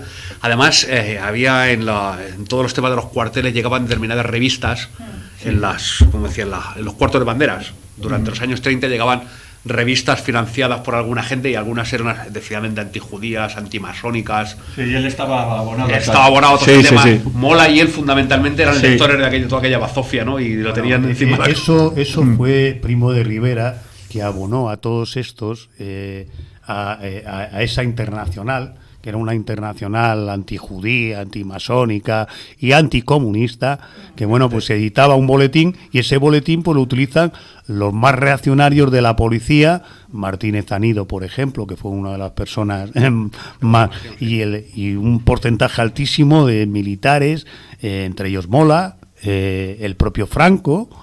En fin, todos los golpistas que vimos estaban suscritos por Primo de Rivera a esa revista, ese boletín, que era muy importante para las relaciones y la difamación de historias que se inventaban, porque el 80% de las historias de esos boletines, como se ha podido comprobar, eran lo que hoy llamamos fake news. ¿Qué inglés tienes, tío? Mentiras. Mira que yo lo hablo mal, pero... Bueno, Por ejemplo, una de las cosas que se distribuyeron en aquel tema la era fake news. Fake news. Vale. Bueno, Has confundido las vocales. está castellanizado. El castellano es lo mejor que se puede utilizar. El castellano es Noticias falsas. Las mentiras. La fake news. Los bulos y las mentiras. Vamos a decir poco contrastado. Pues eso ya ocurría, o sea, no era una cosa de ahora, era una cosa que ya se hacía en aquel momento. Y que bueno, pues que se la creían algunos de ellos. Y al creérsela, pues obligaba a actuar en la línea represiva que actuaron muchos de ellos. De ahí había salido, por ejemplo, el tema de los protocolos de los sabios de Sion. Por ejemplo, una de las cosas que se ha distribuido, que se suponía que era un documento hecho por un grupo de judíos, una especie de trama de conspiración internacional para intentar dominar el mundo, ¿no? Luego se demostró que habían sido unos antisemitas rusos los que lo habían fabricado y tal. No, pero era uno de los elementos que se distribuían. Eso fue un panfleto que elaboró la policía secreta zarista, la Orrana, en 1907, y desde 1907 estuvo circulando por ahí. Y sigue. Y bueno, sigue por ahí ese tipo de temas. Ahora aparece pues otras variantes con la misma historia. Sí, sí, totalmente. No, es curioso, el tema de la masonería lo he apuntado aquí para un próximo programa de radio. Tenemos que abordar, Sí. Porque Sí. ¿alguien puede explicar así en palabras llanas para la gente qué es la masonería? Yo te mando una persona. Sí. Sí. Sí, Guay. Luego hablamos. Genial. Pero de todas formas, había muchos políticos que estaban metidos en esto de la masonería. O sea, que yo no sé si era como un grupo intelectual que estaba fuera del orden establecido. Y a mí me llama mucho la atención que tú lees cosas y resulta que masones eran un mogollón de gente. Entonces, claro, sí. no sé si era una cosa. Yo creo que Franco tenía como estos señores que eran, o sea, le suponían un reto porque estaban fuera de su ámbito de poder o de todo lo que fuera. Que no fuera franquista era chungo, ¿no? Entonces los masones Claro. también lo eran, en Es que, definitiva, ¿no? de hecho, una de las leyes Claro. de Franco es contra Masones. justo la masonería. Masonería, sí. O sea, era un odio, yo no sé si mayor que al comunismo. Por ahí la andaría, Por ahí, ¿no? sí. Hay como una leyenda negra, ¿no? Y también se alimenta un poco de, yo qué sé, pelis que hemos visto, ¿no? Que lo- Bueno, que las películas- masonería surge de, Según las de películas, sociedades- de Vietnam las- no ganó las Estados Unidos. sociedades de industrialización, las sociedades de amigos del país que se crean en el siglo XVIII, de ahí aparece fundamentalmente esta historia.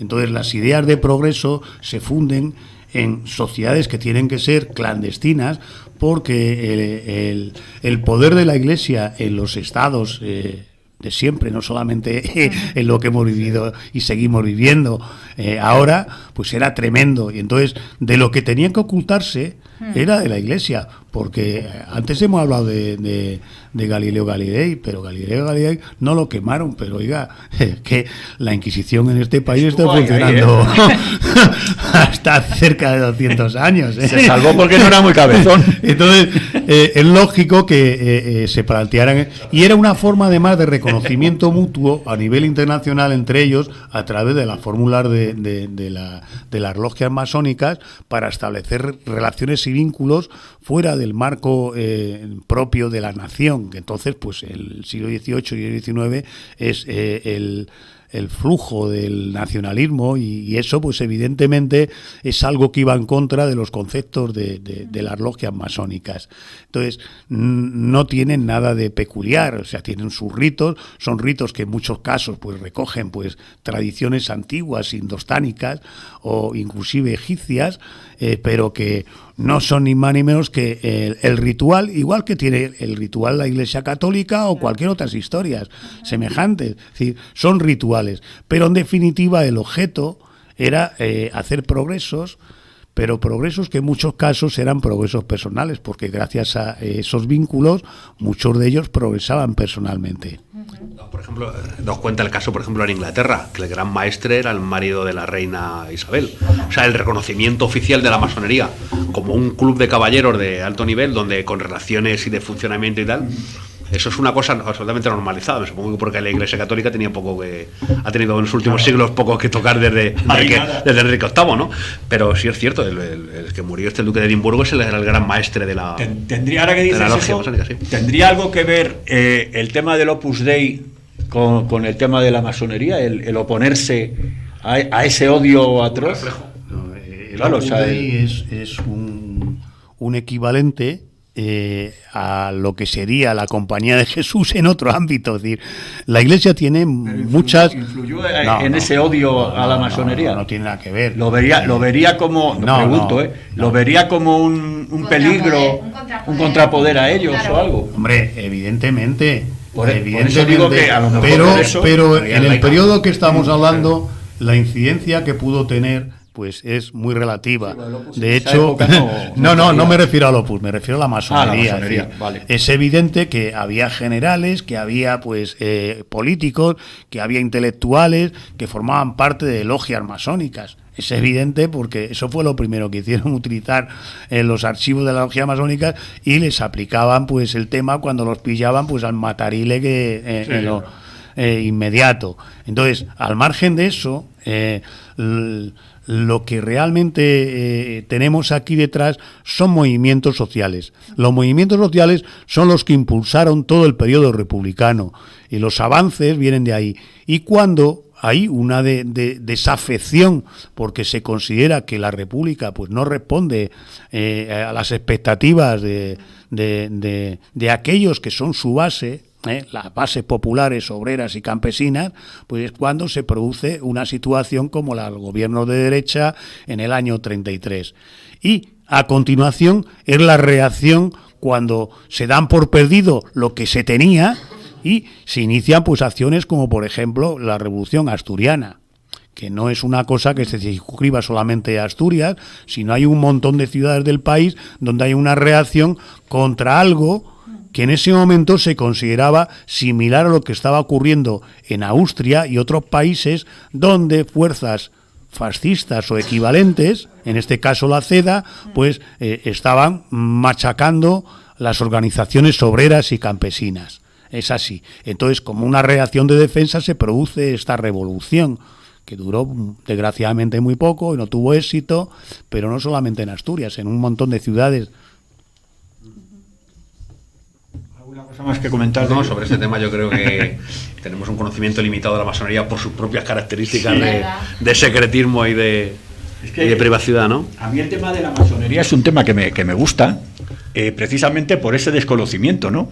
Yo nunca realmente he sabido qué es la masonería. O sea, igual que, por ejemplo, la Iglesia sí sabemos lo que es, la derecha sí sabemos lo que es, la izquierda sí sabemos lo que es, pero ¿qué es la masonería? ¿Qué ideas intentaba imponer esa masonería para que hubiera tanto odio? Imponer no. Inculcar, o bueno, mediante la educación. Imponer. Los mayores, es otra forma de imponer. Los mayores difusores de una educación libre son justamente los masones. Ajá. Y no hay más que darse cuenta los símbolos, no hay más que ir al cementerio civil. Ojo, que y ver los símbolos. No estoy diciendo que la masonería sea mala, al revés. Al revés. No, pero que porque no, si no hay el fascismo, de inculcar cosas. Si el fascismo va en contra de ella, ojo. Tiene que ser buena. Ojo, cuidado. Mala no es. Mala no es. Claro.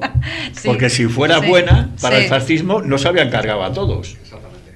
Claro, o sea, por eso, a ver, no es que me vaya a hacer masón, porque ahora mismo lo primero desconozco la masonería como para hacerme masón, pero, joder, algo tiene que haber bueno cuando esta gente se los cargó, lo que tú has dicho, cogían los listados, fulanito, venga ahí y tal, venga, ala, artículo 33. O sea que ese me lo voy a apuntar, ahora hablo contigo para que me digas los nazis el experto. Organizaciones secretas imitando la masonería. O sea que, ojo, cuidado, no, con otro concepto y tal, pero eso se produce también en las organizaciones nazis y fascistas.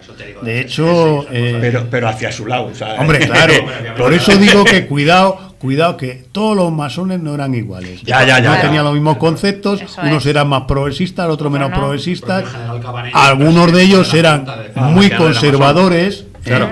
y bueno, pues hicieron en algunos sitios una labor importante de desarrollo económico del país, no en las líneas de lo que entendemos por socialización y mucho menos, pero eran desarrollos del país importantes en su momento. Ahora que nombras tú al general Cabanillas es... Ellas. Cabanellas. Estoy diciendo Cabanillas. Cabanellas. Cabanellas. Yo soy así. No sé hablar inglés, pero tampoco castellano. Es quizá el general más reconocible en las fotos por su barba blanca. Sí, ¿no? Ajá. Sí, cuando veáis una foto de todos los golpistas, hay uno con barba blanca, profusa. Ese es el general Cabanellas.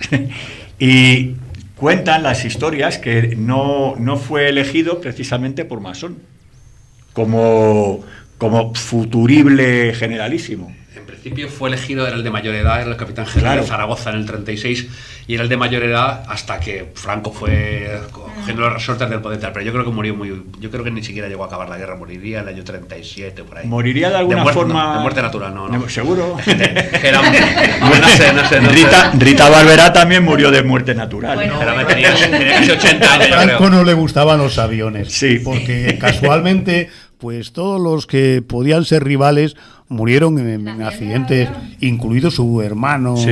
el más famoso. Sí. Entonces, Sí. siempre le tuvo mucha manía, le gustaban más los barcos. El Azor. El Azor, sobre todo el Azor. Que teníamos que contactar con alguno de los buzos que le pescaban los atunes esos de 200 kilos. Pues estaría bien intentar localizarlos. Si alguno de los oyentes y hoy videntes que nos ven en nuestro nuevo canal de YouTube, pues oye, si conocéis a alguno de los buzos, decídnoslo, que de verdad que yo estaría encantado de traerle al programa, aunque sea telefónicamente y tal. O sea que genial. Mi tío le llevaba las presas de caza. El problema es que mi tío ya está criando malvas hace mucho tiempo.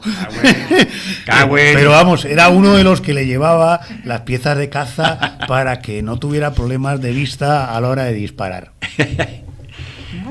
Bueno, otra pregunta que, a ver, nosotros lo sabemos, ¿no? Pero sobre todo los programas que hacemos es para un poco divulgar la memoria histórica, la memoria democrática, como la llaman ahora.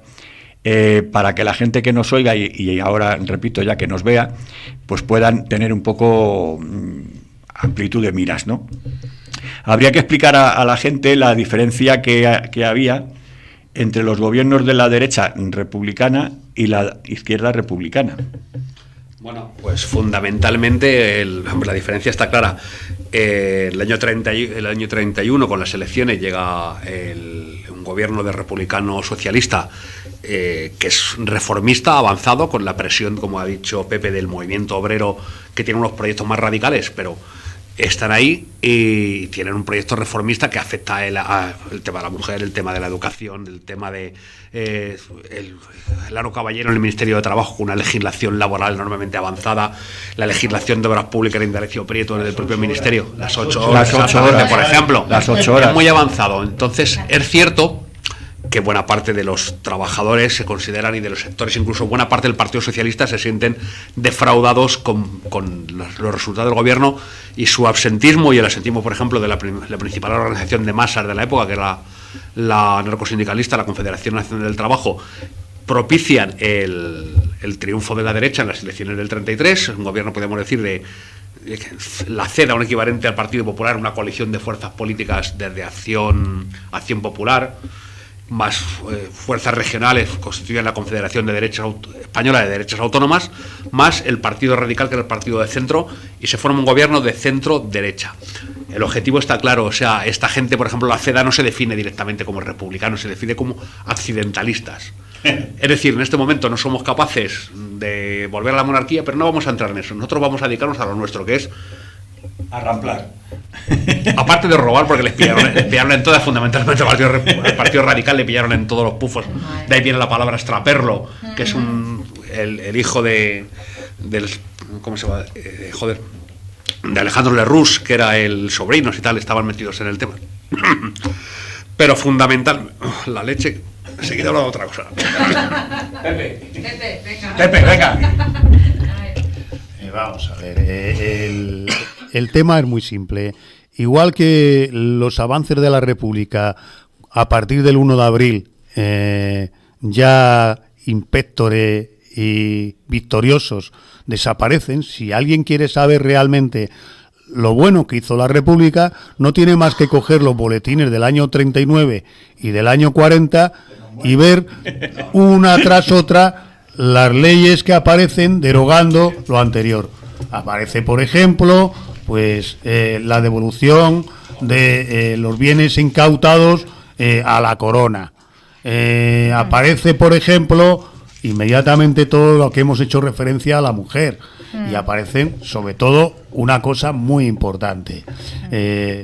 Hay una comisión parlamentaria que establece una comisión de responsabilidades políticas de la monarquía y de aquellos que formaron parte de la dictadura de Primo de Rivera en los gobiernos civiles y militares.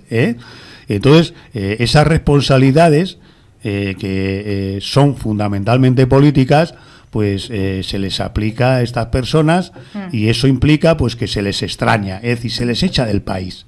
Aunque a algunos no hizo falta echarlos porque desde que apareció la República habían desaparecido corriendo.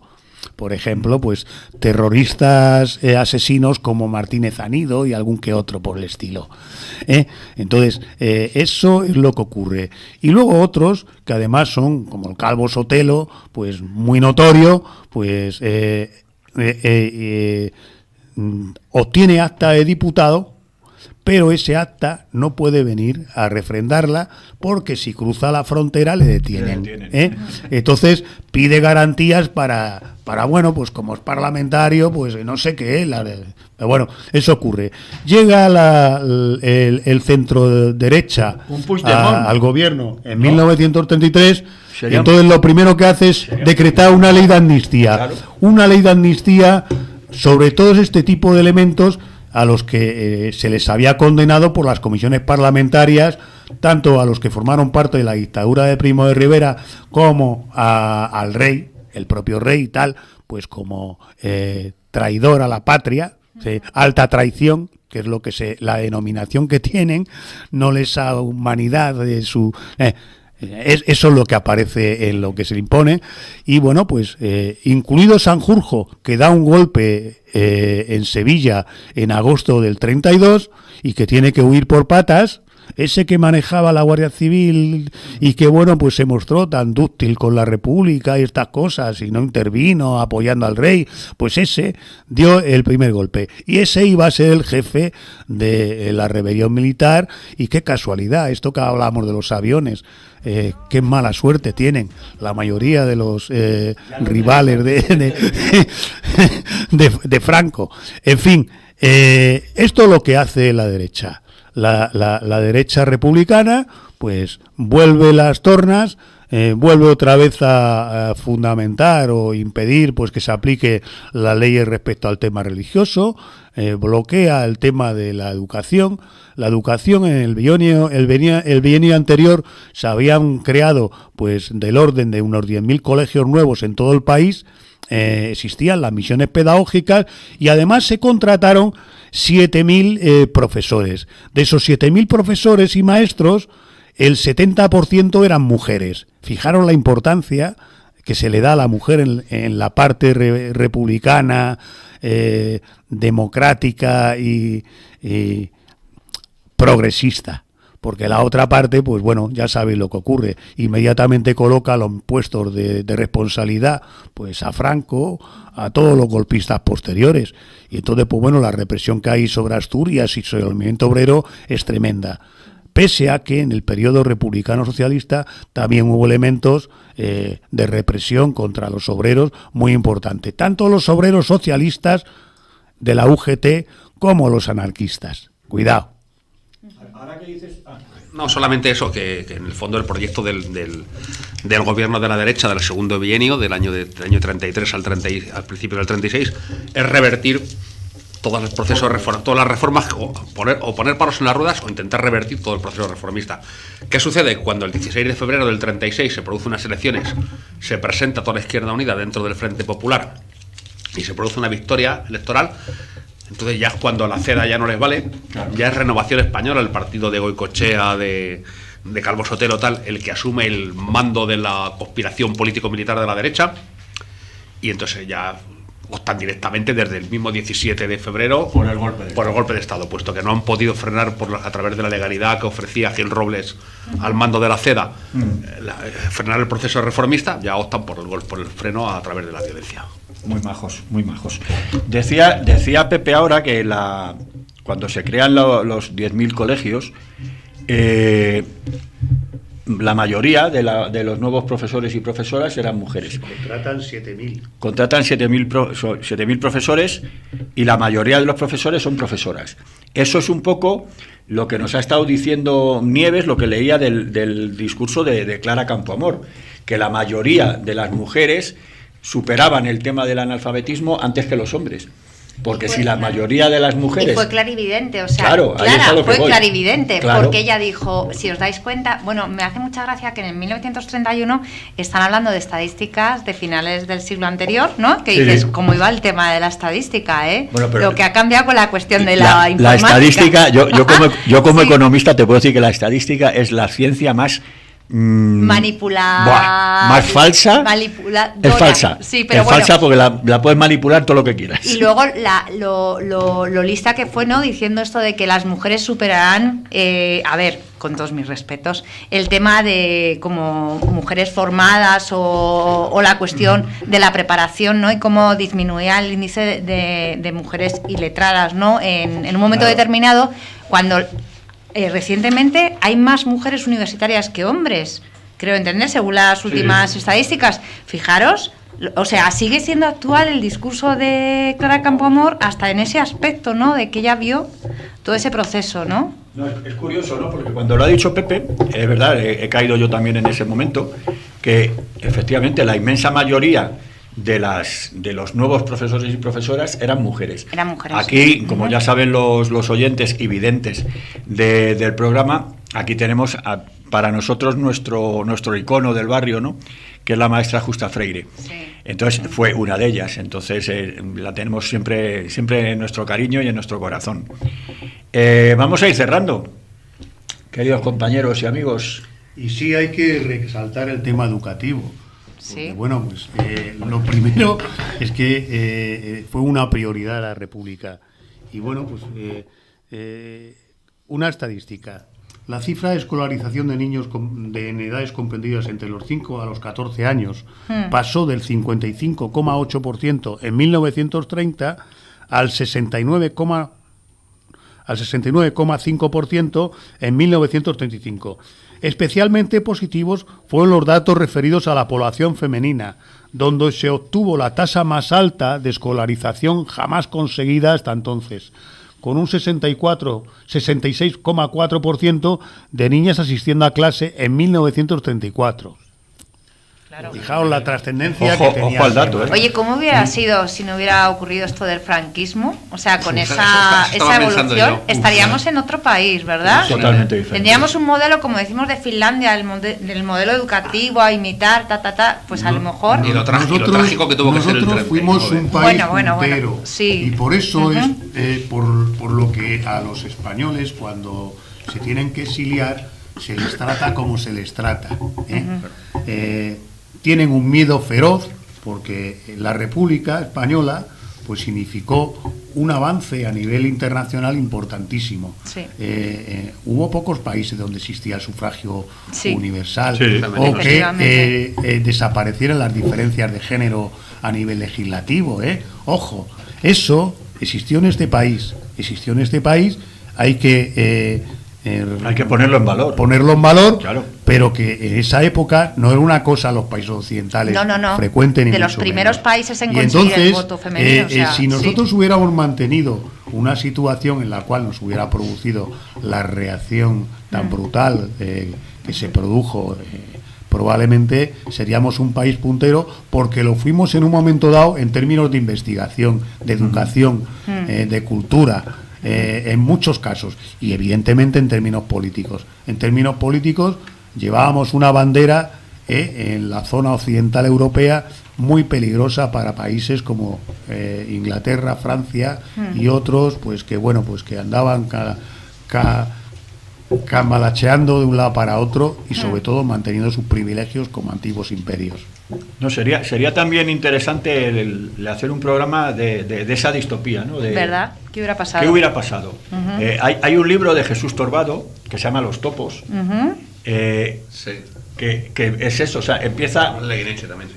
Empieza el libro al revés, o sea, el día 1 de abril, el ejército fascista, cautivo y ahí se me ha olvidado la palabra, y desarmado, sí. Y tal, o sea, empieza la distopía al revés. Es muy, muy interesante también ese libro. Últimas cosas que queréis decir, antes de que yo suelte aquí la perorata al final. Pues nada, que habrá que seguir por la tercera, ¿no? Hombre, Estaba que vamos a andar en eso estamos. Y de eso va la perorata. Y Eso va el sobre tema, todo no cometer los errores que con el marco popular de referencia, la base social de la República, se cometieron. Y también pues hay que decir que bueno, pues que determinadas opciones políticas y sindicales que aparecieron, pues para el periodo eran totalmente fuera de lugar. Fuera de lugar, y dieron pues a situaciones muy graves para la República. Muy graves para la República, y también una represión feroz, porque hay que decir que en la República una represión feroz contra el movimiento obrero de carácter anarcosindicalista, porque el movimiento obrero de carácter socialista a través de la UGT fue premiado, no solamente en la dictadura de Primo de Rivera, en los comités paritarios que se montaron en las fábricas, donde el Partido Socialista de una forma u otra, y sobre todo la UGT, colaboraron, sino en el periodo republicano, en que, controlando el Ministerio de Trabajo, Largo Caballero, se estableció una legislación en general positiva, pero barriendo para casa, barriendo para la UGT, montando una cosa que se llama comités paritarios y tal, entre empresarios y trabajadores, con un secretario que normalmente solía ser del Ministerio y de la UGT, con lo cual pues era la UGT la que salía ganando siempre, y de una forma u otra pues prohibiendo las huelgas de solidaridad, las huelgas políticas, las huelgas que en teoría o a entender del gobierno de turno o del gobernador civil de turno se entendían que no iban por temas laborales. Entonces esa represión se ejerció y bueno, pues es un hecho, y eso pues llevó a cosas muy concretas, a que se produjera ese gobierno de derechas después del bienio republicano socialista, y que bueno, pues la masa, sobre todo vinculada pues con la organización anarcosindicalista, la CNT, pues se retrajo de acudir a las urnas, no porque los anarquistas propiciaran el acudir a las urnas, que nunca lo propiciaron, pero sí dieran vía libre a que los afiliados a la CNT acudieran. Y acudieron en masa en febrero del 36. Antes, cuando hemos dicho lo de que había traído un incunable, y hoy que nos pueden ver, pues claro, antes cuando no teníamos imagen, pues claro, esto no lo veíais. Es que es un incunable, es que... Pues sí. Es que, vamos, ni papel Biblia, madre mía. No, pero Pepe se ha traído a sí mismo. Aquí está la recopilación de las leyes políticas de España. Qué bueno. En la República. Aquí están recopiladas todas las leyes, incluida la Constitución republicana. ¿De qué año? Claro. Fíjate, 10 pesetas, macho. 10 pesetas. Qué curioso, 10 pesetas en Madrid y 10,30 en provincias. Fíjate. Hombre. Madre mía. ¿Los gastos de envío? No, estoy mirando a ver si viniera el año en que se hizo. Pues sí, lo tienes al principio. Pues en el principio estoy. A ver, aquí está. En el principio estoy. Editorial. Revista de los Tribunales. Leyes Políticas de España. Constitución, Cortes Constituyentes, elecciones presidenciales, república... No me lo leas ahora el libro entero, tío. Revista de los tribunales, y esto está en el año noviembre del 33. Fíjate. Noviembre del 33. Madre mía. No habíamos nacido ninguno de nosotros. Pues Nieves, ¿qué quieres nada, decir? os agradezco mucho, me he equivocado un poquito, pero es que era un papelón hacer de Clara Campoamor. Mucha responsabilidad. Mucha responsabilidad con gente como Pepe. Yo quiero ser como Pepe, ¿eh? Pero de verdad, es que no solamente que traiga el libro de las leyes, es que Pepe tiene una biblioteca en su cabeza y de verdad Mira, es buenísimo esto, ¿eh? Antes de venir Sí. al programa, voy a contar un secreto. A ver, Antes de venir al programa hemos estado hablando Nieves y yo para que viniera ella, y hemos estado hablando de Pepe. Y le he dicho, Pobre digo, ¿te acuerdas de la imagen de Homer Simpson que tiene un mono con unas panderetas, unos platillos en la cabeza? Digo, Pepe tiene ese mono sin platillos, pero tiene la biblioteca. Y entonces Pepe le manda al mono a coger el libro. Y entonces... porque es que Perdón, eres impresionante, tío. Me gustaría terminar... Espera, si todavía no hemos terminado. no termines, Espera. Pepe, que yo voy a decir una cosa Exacto.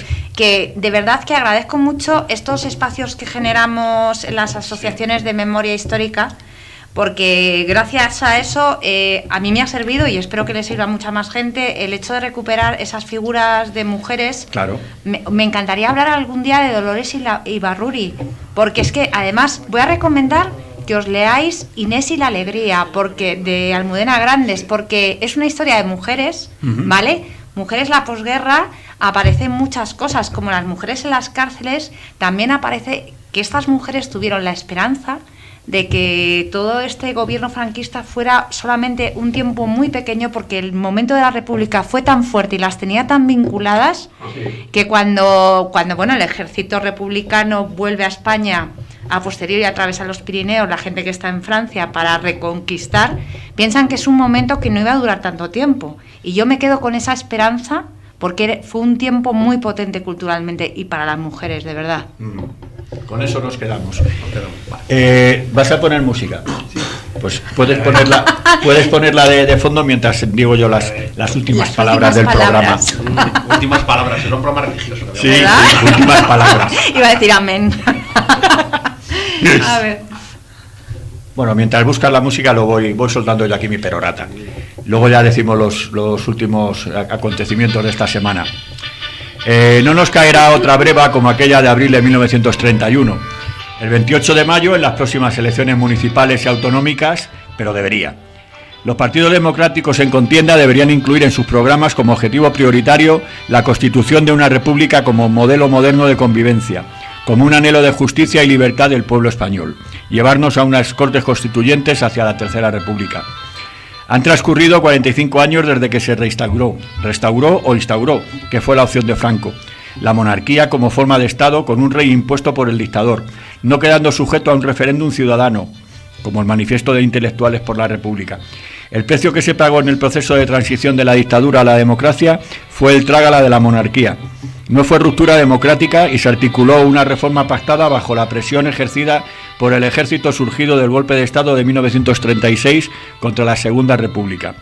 La institución monárquica es obsoleta, anacrónica y contraria a los principios de la democracia. En el año 78, la monarquía instaurada quedó reflejada en una serie de preceptos constitucionales con perfiles poco democráticos. El artículo 1.2 proclama que la soberanía nacional reside en el pueblo español, del que emanan los poderes del Estado. Y por otro lado, el artículo 56, apartado 3, establece que la persona del rey es inviolable y no está sujeta a responsabilidad.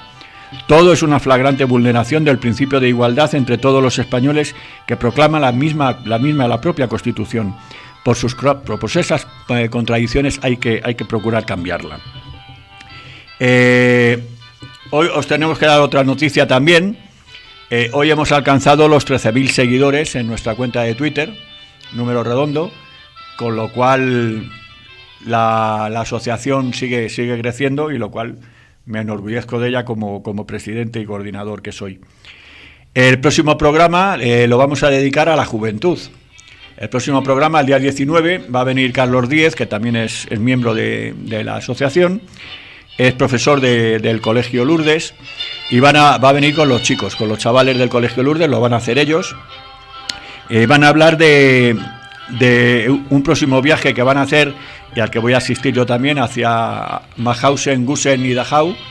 Ellos van a hacer una marcha andando desde el propio Colegio de Lourdes hasta Bustarviejo. Van a tardar 3 días, una media de 23-24 kilómetros diarios, para recaudar fondos. Ya los han recaudado para hacer ese viaje y costearlo, un crowdfunding que han hecho, al cual la asociación hemos contribuido con un dinerito extra para que los chavales puedan ir a Mauthausen. Y oyendo el himno de la República, os tengo que decir por los próximos eventos que hay. Aquí tenemos al lado nuestro, en la biblioteca Antonio Mingote, tenemos ahora mismo, la van a inaugurar el día 14, una exposición de dibujos de niños y niñas durante la Guerra Civil, niños y niñas que la han dibujado mientras estaban tirando bombas en sus pueblos, en sus casas. Yo guardo dibujos de mi padre, y la verdad es que es curioso verlos, ¿no? De cómo, igual que ahora dibujamos coches de carrera, bueno, dibujábamos coches de carreras y motos y partidos de fútbol, las porterías y tal, mi padre dibujaba militares con pistolas, muertos en el suelo, aviones tirando bombas, etcétera, ¿no? Es la diferencia de los años. Es muy curiosa esta exposición, y ya os digo, la inauguran el día 14 a las 6:30. Está aquí en la calle Rafael Fina 51, es una de las bibliotecas de aquí de nuestro distrito. El día 14, aprovechando el aniversario de la República, a las 7 va a haber una manifestación por la Tercera República y contra el régimen del 78, que va a ir desde Cibeles a Callao. Al día siguiente, el día 15, iba a haber 2 actos, pero uno lo han anulado. El que sigue en vigor es la 19ª Paella Republicana, que organiza el Ateneo Republicano de Vallecas, como todos los años. Va a durar desde mediodía hasta bien entrada la noche. En esta vamos a tener una mesa de merchandising, de mercancías y de cosas nuestras, libros, camisetas, pines, etcétera, de nuestra asociación. Y el día 15 iba a haber un cocido republicano en la Plaza del Parterre, pero la Junta Municipal de Carabanchel, no sabemos motivo, razón o causa, lo ha prohibido. Entonces, ¿qué han hecho nuestros queridos amigos de Carabanchel? Lo van a hacer en la Casa del Barrio. Y luego por la tarde va a haber una marcha en la Plaza del Parterre, pues como de queja, ¿no? Una manifestación, una concentración, pues quejándose de por qué no le han dejado hacer un cocido republicano, una fiesta y tal. Pero bueno, la Junta Municipal de Carabanchel lo sabrá. Os tengo que decir también, para que anotéis, sacar papel y lápiz, bolígrafos, rotuladores, anotarlo. El día 28 de abril, en la Biblioteca Ángel González, nuestra biblioteca de referencia, vamos a presentar 2 libros de Benjamín Prados. Va a venir Benjamín Prados. Vamos a presentar Mala gente que camina, que trata sobre los bebés robados, y Operación Gladio, que trata sobre la propia Operación Gladio.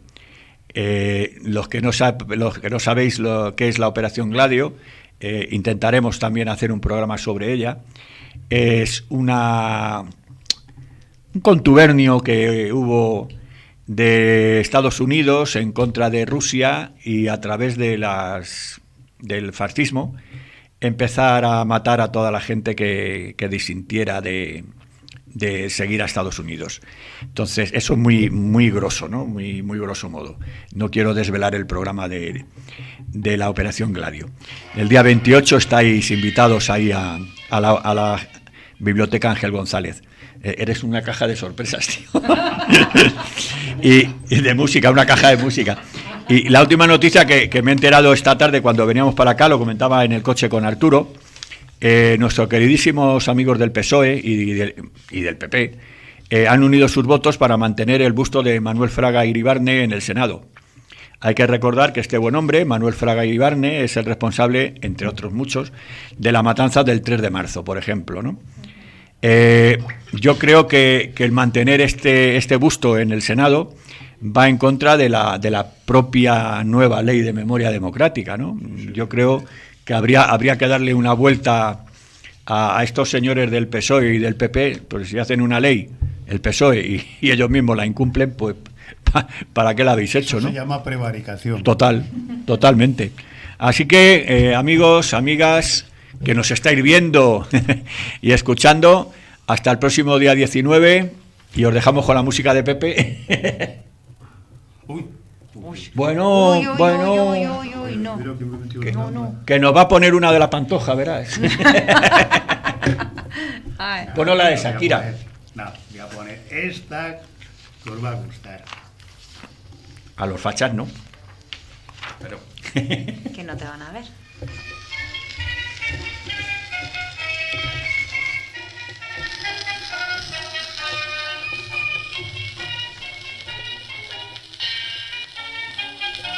El del platillo. Sí.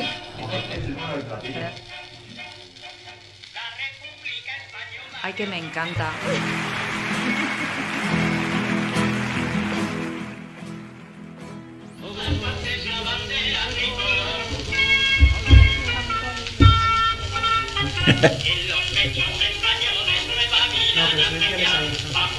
Sí, no puedo. No, porque... Ah, bueno. Sí, pero es que no sé si va a hablar.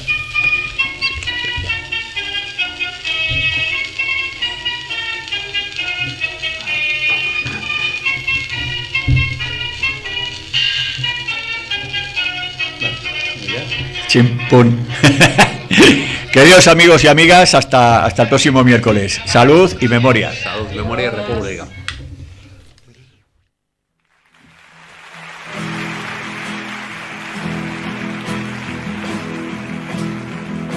Habrá un día en que todos al levantar